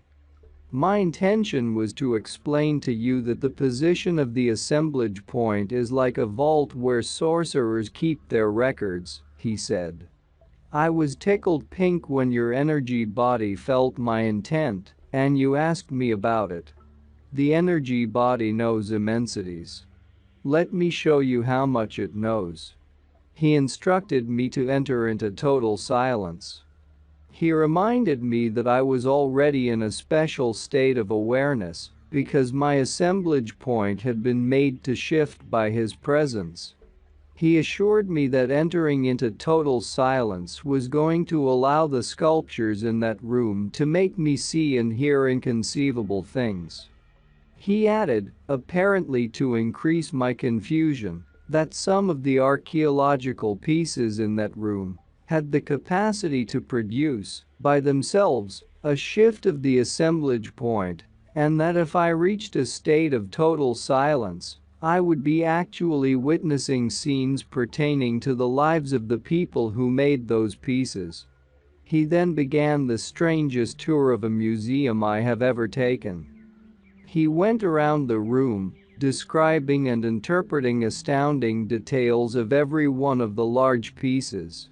According to him, every archaeological piece in that room was a purposeful record left by the people of antiquity, a record that Don Juan as a sorcerer was reading to me, as one would read a book. Every piece here is designed to make the assemblage point shift, he went on. Fix your gaze on any of them, silence your mind, and find out whether or not your assemblage point can be made to shift. How would I know that it has shifted? Because you would see and feel things that are beyond your normal reach. I gazed at the sculptures and saw and heard things that I would be at a loss to explain. In the past, I had examined all those pieces with the bias of anthropology, always bearing in mind the descriptions of scholars in the field. Their descriptions of the functions of those pieces, rooted in modern man's cognition of the world, appeared to me, for the first time, to be utterly prejudiced if not asinine. What Don Juan said about those pieces and what I heard and saw myself, gazing at them, was the farthest thing from what I had always read about them. My discomfort was so great that I felt obliged to apologize to Don Juan for what I thought was my suggestibility. He did not laugh or make fun of me. He patiently explained that sorcerers were capable of leaving accurate records of their findings in the position of the assemblage point. He maintained that when it comes to getting to the essence of a written account, we have to use our sense of sympathetic or imaginative participation to go beyond the mere page into the experience itself. However, in the sorcerer's world, since there are no written pages, total records, which can be relived instead of read, are left in the position of the assemblage point. To illustrate his argument, Don Juan talked about the sorcerer's teachings for the second attention. He said that they are given when the apprentice's assemblage point is on a place other than the normal one. The position of the assemblage point becomes, in this manner, the record of the lesson. In order to play the lesson back, the apprentice has to return his assemblage point to the position it occupied when the lesson was given. Don Juan concluded his remarks by reiterating that to return the assemblage point to all the positions it occupied when the lessons were given is an accomplishment of the highest magnitude. For nearly a year, Don Juan did not ask me anything about my third dreaming task. Then one day, quite abruptly, he wanted me to describe to him all the nuances of my dreaming practices. The first thing I mentioned was a baffling recurrence. For a period of months, I had dreams in which I found myself staring at me, sleeping in my bed. The odd part was the regularity of those dreams. They happened every 4 days, like clockwork. During the other 3 days, my dreaming was what it always had been so far. I examined every possible item in my dreams. I changed dreams, and occasionally, driven by a suicidal curiosity, I followed the foreign energy scouts, although I felt extremely guilty doing this. I fancied it to be like having a secret drug addiction. The realness of that world was irresistible to me. Secretly, I felt somehow exonerated from total responsibility, because Don Juan himself had suggested that I ask the dreaming emissary about what to do to free the Blue Scout trapped among us. He meant for me to pose the question in my everyday practice, but I construed his statement to imply that I had to ask the emissary while I was in its world. The question I really wanted to ask the emissary was whether the inorganic beings had set a trap for me. The emissary not only told me that everything Don Juan had said was true, but also gave me instructions on what Carol Tiggs and I had to do to liberate the scout. The regularity of your dreams is something that I rather expected, Don Juan remarked, after listening to me. Why did you expect something like that, Don Juan? Because of your relationship with the inorganic beings. That's over and forgotten, Don Juan, I lied, hoping he would not pursue the subject any further. You are saying that for my benefit, aren't you? You don't need to, I know the true story. Believe me, once you get to play with them, you are hooked. They'll always be after you. Or, what's worse yet, you'll always be after them. He stared at me, and my guilt must have been so obvious that it made him laugh. The only possible explanation for such regularity is that the inorganic beings are catering to you again, Don Juan said in a serious tone. I hurried to change the subject and told him that another nuance of my dreaming practices worth mentioning was my reaction to the sight of myself lying sound asleep. That view was always so startling that it either glued me to the spot until the dream changed or frightened me so profoundly that it made me wake up, screaming at the top of my voice. I had gotten to the point where I was afraid to go to sleep on the days I knew I was going to have that dream. You are not yet ready for a true merging of your dreaming reality and your daily reality, he concluded. You must recapitulate your life further. But I've done all the recapitulating possible, I protested. I've been recapitulating for years. There is nothing more I can remember about my life. There must be much more, he said adamantly, otherwise, you wouldn't wake up screaming. I did not like the idea of having to recapitulate again. I had done it, and I believed I had done it so well that I did not need to touch the subject ever again. The recapitulation of our lives never ends, no matter how well we've done it once, Don Juan said. The reason average people lack volition in their dreams is that they have never recapitulated, and their lives are filled to capacity with heavily loaded emotions like memories, hopes, fears, etc., etc. Sorcerers, in contrast, are relatively free from heavy, binding emotions because of their recapitulation. And if something stops them, as it has stopped you at this moment, the assumption is that there still is something in them that is not quite clear. To recapitulate is too involving, Don Juan. Maybe there is something else I can do instead. No. There isn't. Recapitulating and dreaming go hand in hand. As we regurgitate our lives, we get more and more airborne. Don Juan had given me very detailed and explicit instructions about the recapitulation. It consisted of reliving the totality of one's life experiences by remembering every possible minute detail of them. He saw the recapitulation as the essential factor in a dreamer's redefinition and redeployment of energy. The recapitulation sets free energy imprisoned within us, and without this liberated energy, dreaming is not possible. That was his statement.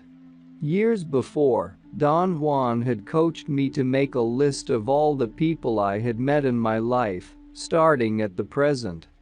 He helped me to arrange my list in an orderly fashion, breaking it down into areas of activity, such as jobs I had had, schools I had attended. Then he guided me to go, without deviation, from the first person on my list to the last one, reliving every one of my interactions with them. He explained that recapitulating an event starts with one's mind arranging everything pertinent to what is being recapitulated.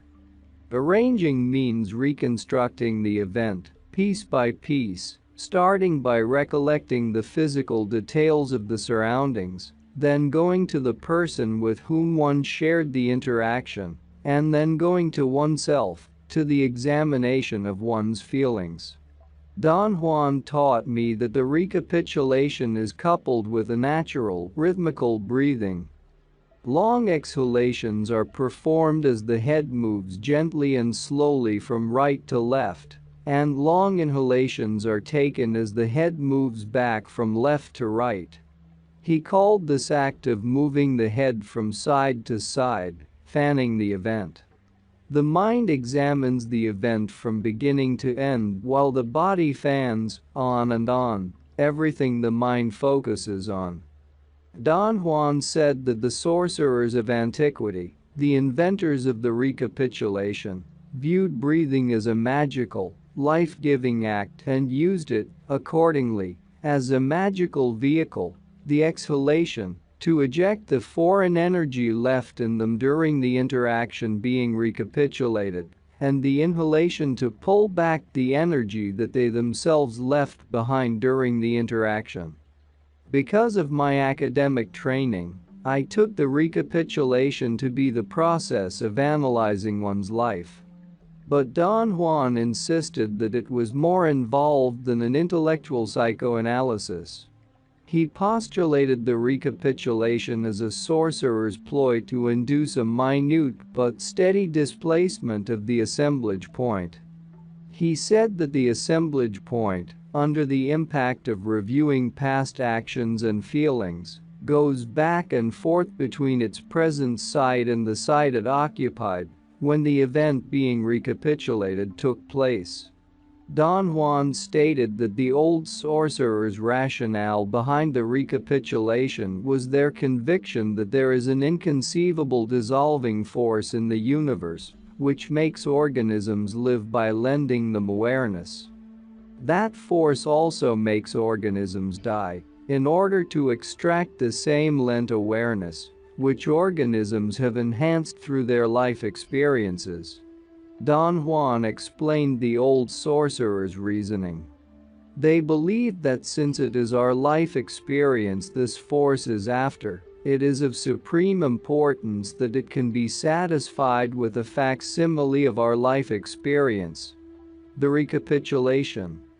Having had what it seeks, the dissolving force then lets sorcerers go, free to expand their capacity to perceive and reach with it the confines of time and space.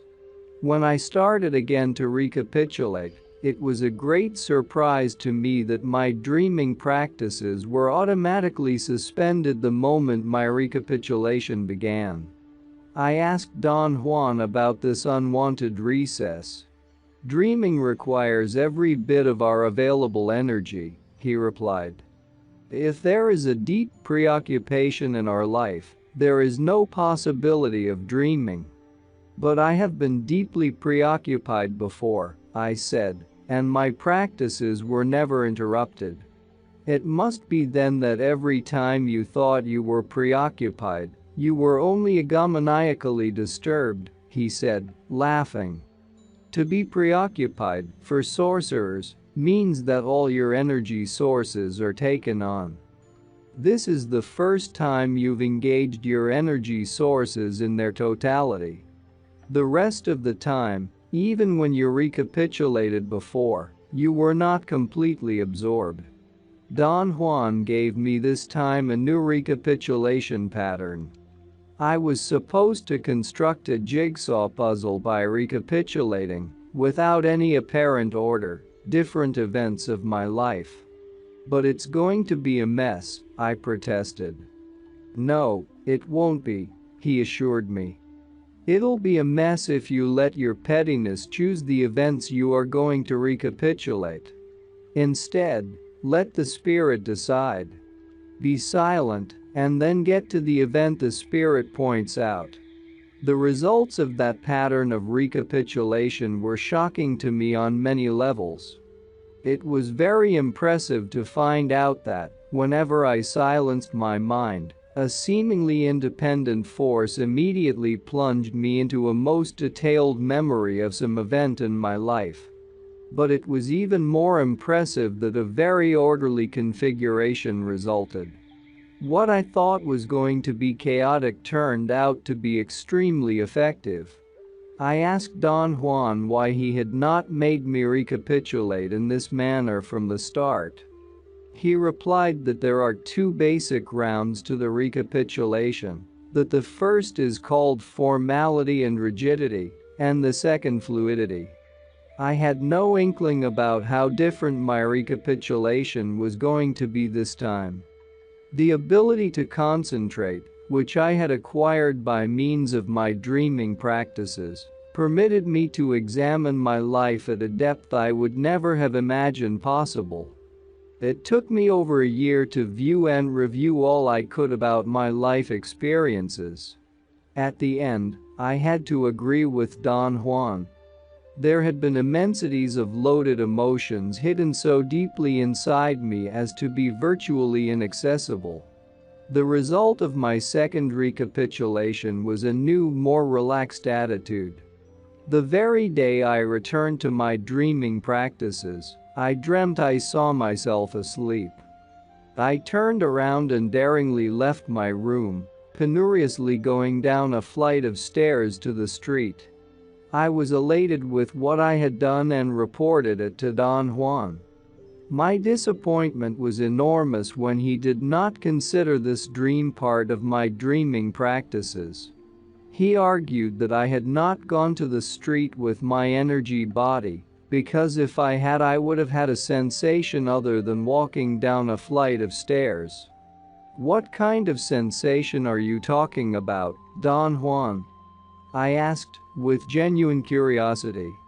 "You have to establish some valid guide to find out whether you are actually seeing your body asleep in your bed," he said, instead of answering my question. "Remember, you must be in your actual room, seeing your actual body. Otherwise, what you are having is merely a dream. If that's the case, control that dream, either by observing its detail or by changing it." I insisted he tell me more about the valid guide he had referred to, but he cut me short.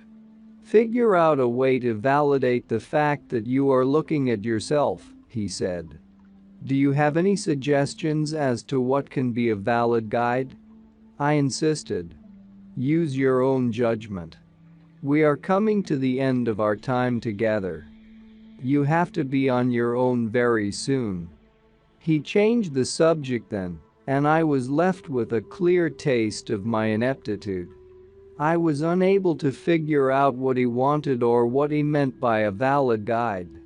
In the next dream, in which I saw myself asleep, instead of leaving the room and walking down the stairs, or waking up screaming, I remained glued, for a long time, to the spot from which I watched.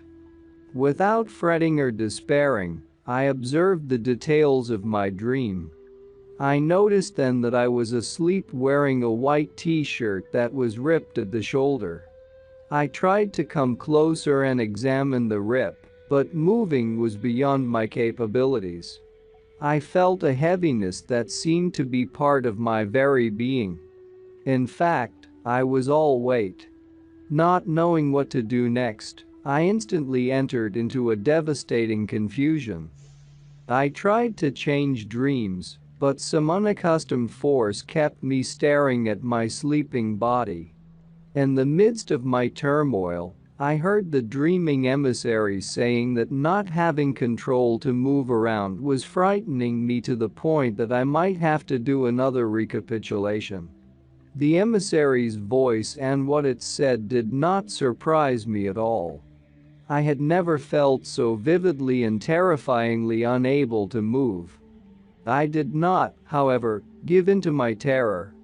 I examined it and found out that it was not a psychological terror, but a physical sensation of helplessness, despair, and annoyance.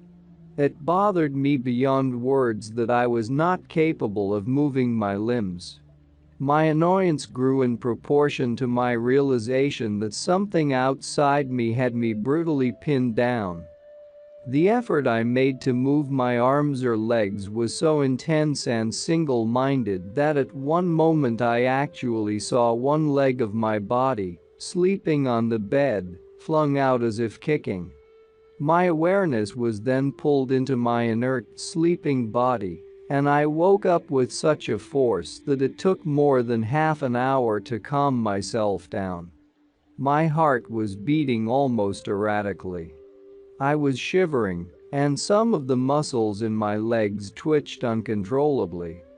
I had suffered such a radical loss of body heat that I needed blankets and hot water bottles to raise my temperature.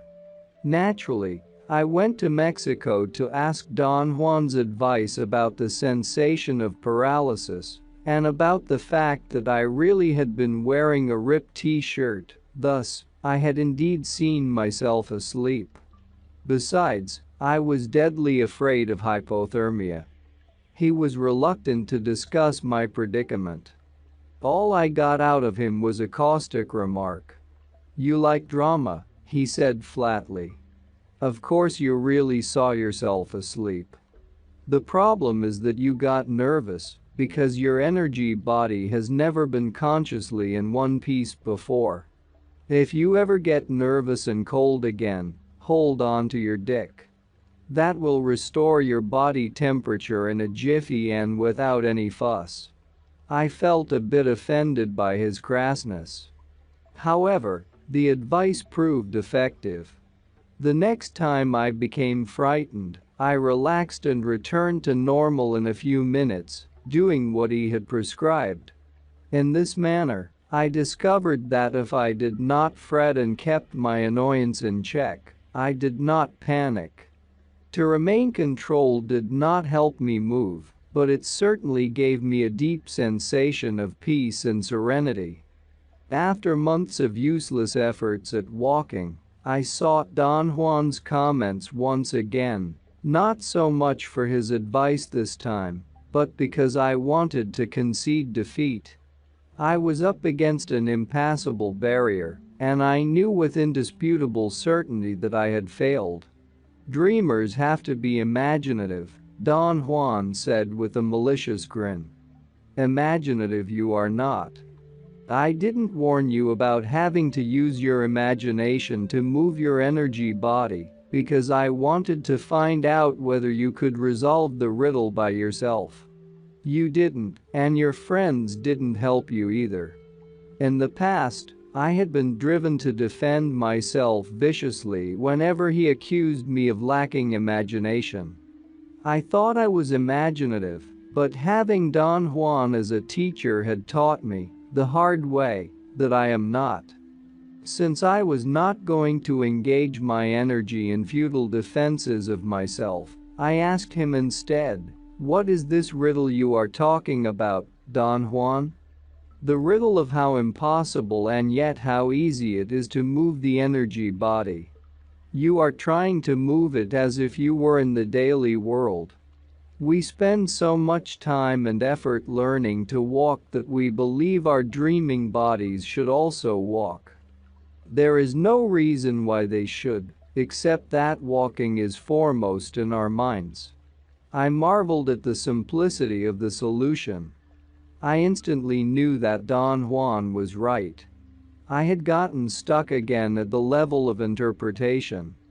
He had told me I had to move around once I reached the third gate of dreaming, and to me moving around meant walking. I told him that I understood his point.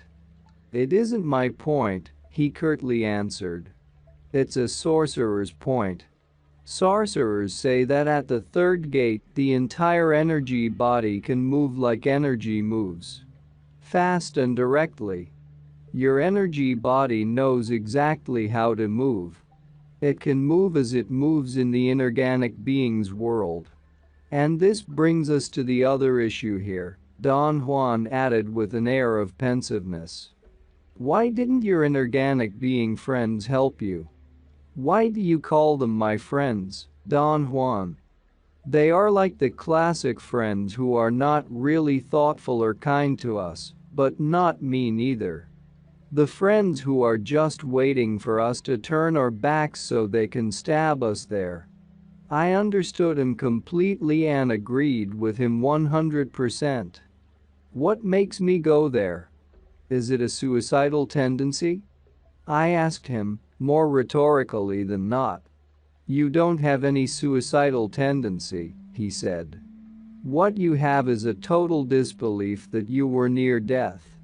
Since you were not in physical pain, you can't quite convince yourself you were in mortal danger." His argument was most reasonable, except that I did believe a deep, unknown fear had been ruling my life since my bout with the inorganic beings. Don Juan listened in silence as I described to him my predicament. I could not discard or explain away my urge to go to the inorganic being's world, in spite of what I knew about it. "I have a streak of insanity," I said. "What I do doesn't make sense." "It does make sense. The inorganic beings are still reeling you in, like a fish hooked at the end of a line," he said. "They throw worthless bait at you from time to time to keep you going. To arrange your dreams to occur every 4 days without fail is worthless bait. But they didn't teach you how to move your energy body." Why do you think they didn't? Because when your energy body learns to move by itself, you'll be thoroughly out of their reach. It was premature of me to believe that you are free from them.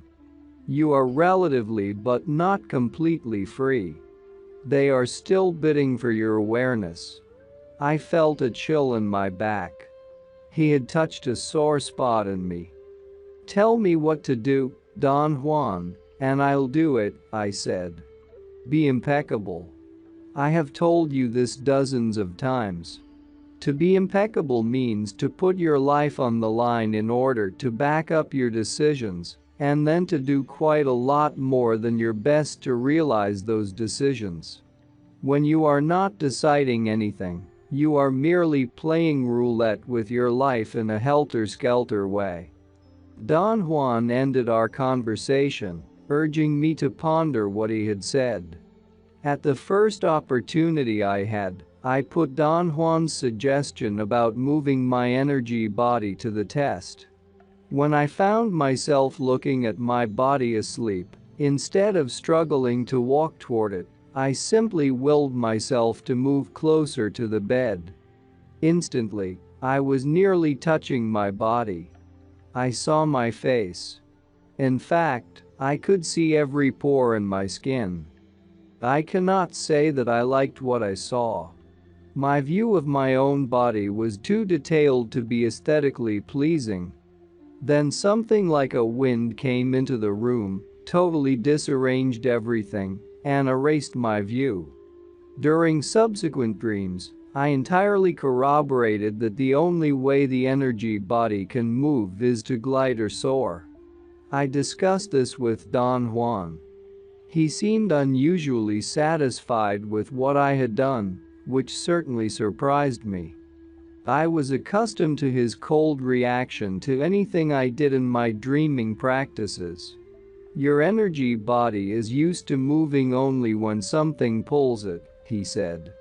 The inorganic beings have been pulling your energy body right and left, and until now you have never moved it by yourself, with your own volition. It doesn't seem like you've done much, moving the way you did, yet I assure you that I was seriously considering ending your practices. For a while, I believed you were not going to learn how to move on your own.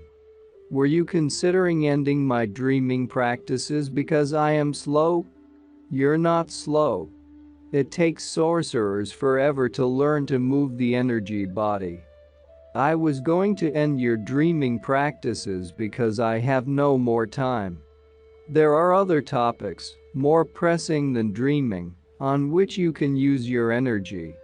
Now that I've learned how to move my energy body by myself, what else should I do, Don Juan?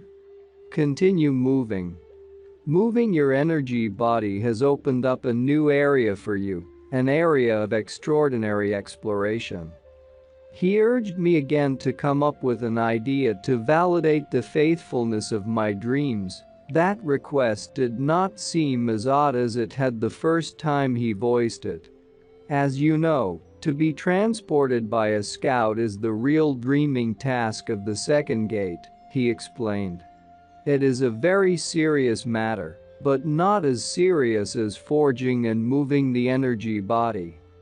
Therefore, you have to make sure, by some means of your own, whether you are actually seeing yourself asleep, or whether you are merely dreaming that you're seeing yourself asleep. Your new extraordinary exploration hinges on really seeing yourself asleep. After some heavy pondering and wondering, I believed that I had come up with the right plan. Having seen my ripped t-shirt gave me an idea for a valid guide. I started from the assumption that, if I were actually observing myself asleep, I would also be observing whether I had the same sleeping attire I had gone to bed in, an attire that I had decided to change radically every 4 days. I was confident that I was not going to have any difficulty in remembering, in dreams, what I was wearing when I went to bed. The discipline I had acquired through my dreaming practices made me think that I had the ability to record things like this in my mind and remember them in dreams. I engaged my best efforts to follow this guide, but the results did not pan out as I thought they would. I lacked the necessary control over my dreaming attention, and I could not quite remember the details of my sleeping attire. Yet something else was definitely at work. Somehow I always knew whether my dreams were ordinary dreams or not. The outstanding aspect of the dreams that were not just ordinary dreams was that my body lay asleep in bed while my consciousness observed it. A notable feature of these dreams was my room. It was never like my room in the daily world, but an enormous empty hall with my bed at one end. I used to soar over a considerable distance to be at the side of the bed where my body lay. The moment I was next to it, a wind-like force used to make me hover over it, like a hummingbird. At times the room used to vanish, disappear piece by piece until only my body and the bed were left. At other times, I used to experience a complete loss of volition. My dreaming attention seemed then to function independently of me. Either it was completely absorbed by the first item it encountered in the room, or it seemed unable to decide what to do. In those instances, I had the sensation that I was helplessly floating, going from item to item. The voice of the dreaming emissary explained to me once that all the elements of the dreams, which were not just commonplace dreams, were really energy configurations different from those of our normal world. The emissary's voice pointed out that, for example, the walls were liquid. It urged me then to plunge into one of them. Without thinking twice, I dived into a wall as if I were diving into a huge lake. I did not feel the water-like wall. What I felt was not a physical sensation of plunging into a body of water either. It was more like the thought of diving and the visual sensation of going through liquid matter. I was going, head first, into something that opened up, like water does, as I kept moving downward. The sensation of going down, head first, was so real that I began to wonder how long or how deep or how far I was diving. From my point of view, I spent an eternity in there. I saw clouds and rock-like masses of matter suspended in a water-like substance. There were some glowing, geometric objects that resembled crystals and blobs of the deepest primary colors I had ever seen. There were also zones of intense light and others of pitch blackness. Everything went by me, either slowly or at a fast speed. I had the thought that I was viewing the cosmos. At the instant of that thought, my speed increased so immensely that everything became blurred, and all of a sudden, I found myself awake with my nose smack against a wall of my room. Some hidden fear urged me to consult with Don Juan. He listened to me, hanging on every word. "You need to do some drastic maneuvering at this point," he said. "The dreaming emissary has no business interfering with your dreaming practices. Or rather, you should not, under any conditions, permit it to do so." "How can I stop it?" "Perform a simple but difficult maneuver. Upon entering into dreaming, voice out loud your desire not to have the dreaming emissary anymore." "Does that mean, Don Juan, that I will never hear it again?" "Positively. You'll get rid of it forever." "But is it advisable to get rid of it forever?" "It most certainly is, at this point." With those words, Don Juan involved me in a most disturbing dilemma. I did not want to put an end to my relationship with the emissary, but, at the same time, I wanted to follow Don Juan's advice. He noticed my hesitation. "I know it's a very difficult affair," he conceded, "but if you don't do it, the inorganic beings will always have a line on you. If you want to avoid this, do what I said, and do it now." During my next dreaming session, as I prepared myself to utter my intent, the emissary's voice interrupted me. It said, "If you refrain from stating your request, I promise you never to interfere with your dreaming practices and talk to you only if you ask me direct questions." I instantly accepted its proposition and sincerely felt that it was a good deal. I was even relieved it had turned out this way. I was afraid, however, that Don Juan was going to be disappointed. "It was a good maneuver," he remarked and laughed. "You were sincere. You really intended to voice your request. To be sincere is all that was required. There was, essentially, No need for you to eliminate the emissary. What you wanted was to corner it into proposing an alternative way, convenient to you. I am sure the emissary won't interfere anymore." He was right. I continued my dreaming practices without any meddling from the emissary. The remarkable consequence was that I began to have dreams in which my dream rooms were my room in the daily world, with one difference. In the dreams, my room was always so slanted, so distorted that it looked like a giant cubist painting. Obtuse and acute angles were the rule instead of the normal right angles of walls, ceiling, and floor.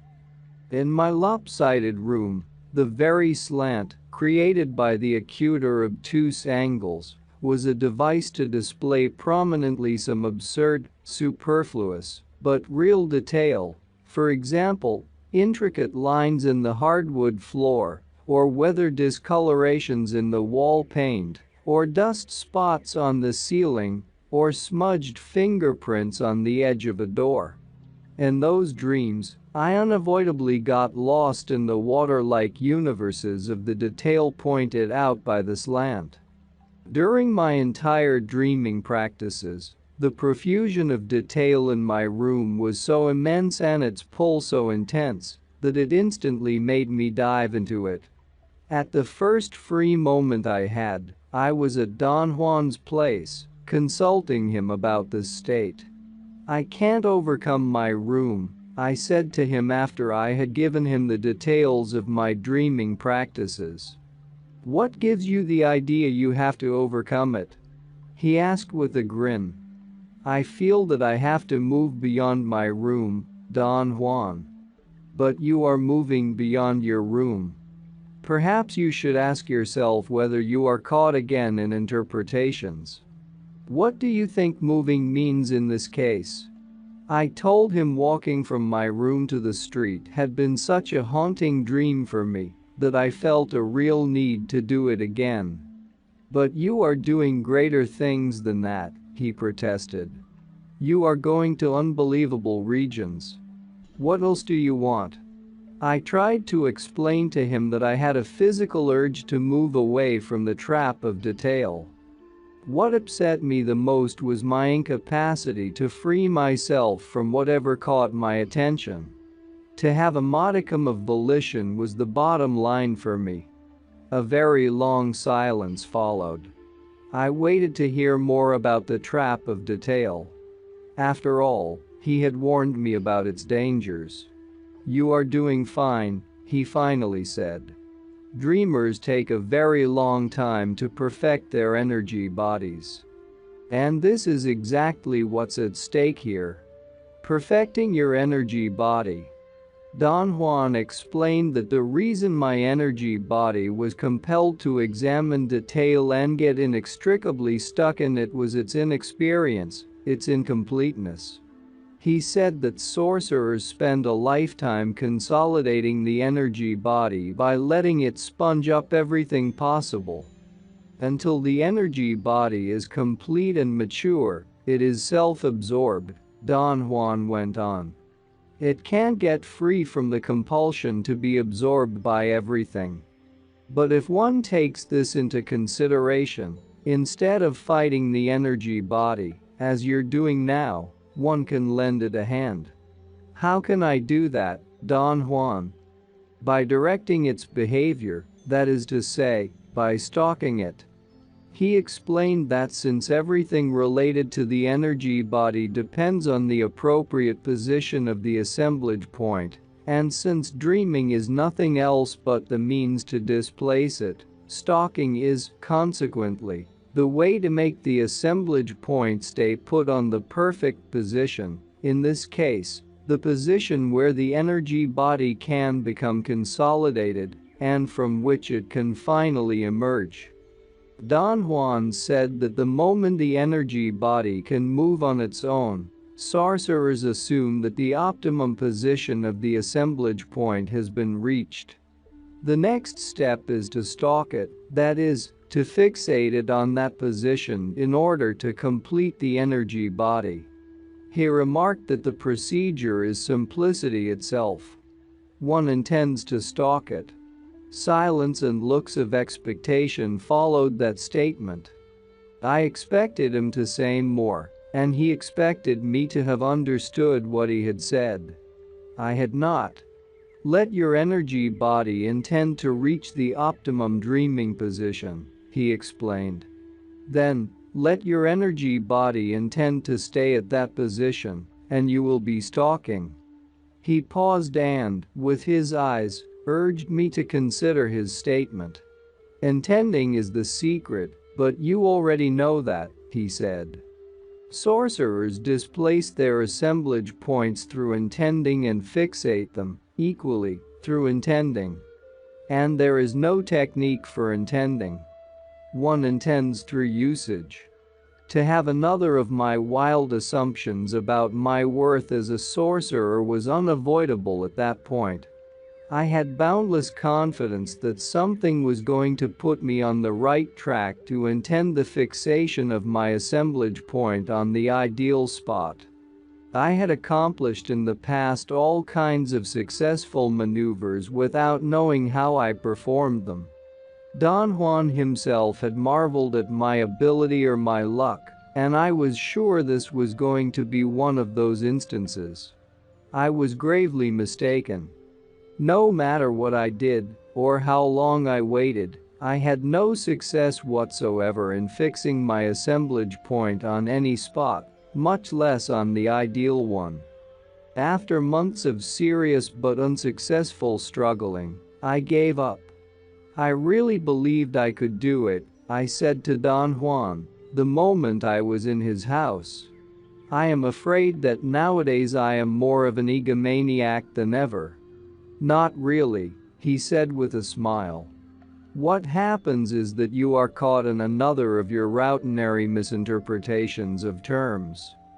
You want to find the ideal spot, as if you were finding your lost car keys. Then you want to tie your assemblage point, as if you were tying your shoes.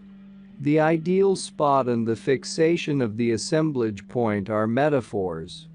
They have nothing to do with the words used to describe them. He asked me then to tell him the latest events of any dreaming practices. The first thing I mentioned was that my urge to be absorbed by detail had subsided notably. I said that perhaps because I moved in my dreams, compulsively and incessantly, the movement might have been what always managed to stop me before I plunged into the detail I was observing. To be stopped in that fashion gave me the opportunity to examine the act of being absorbed by detail. I came to the conclusion that inanimate matter actually possesses an immobilizing force, which I saw as a beam of dull light that kept me pinned down. For example, many times some minute mark on the walls or in the wood lines of the hardwood floor of my room used to send a line of light that transfixed me. From the moment my dreaming attention was focused on that light, the whole dream rotated around that minute mark. I saw it enlarge perhaps to the size of the cosmos.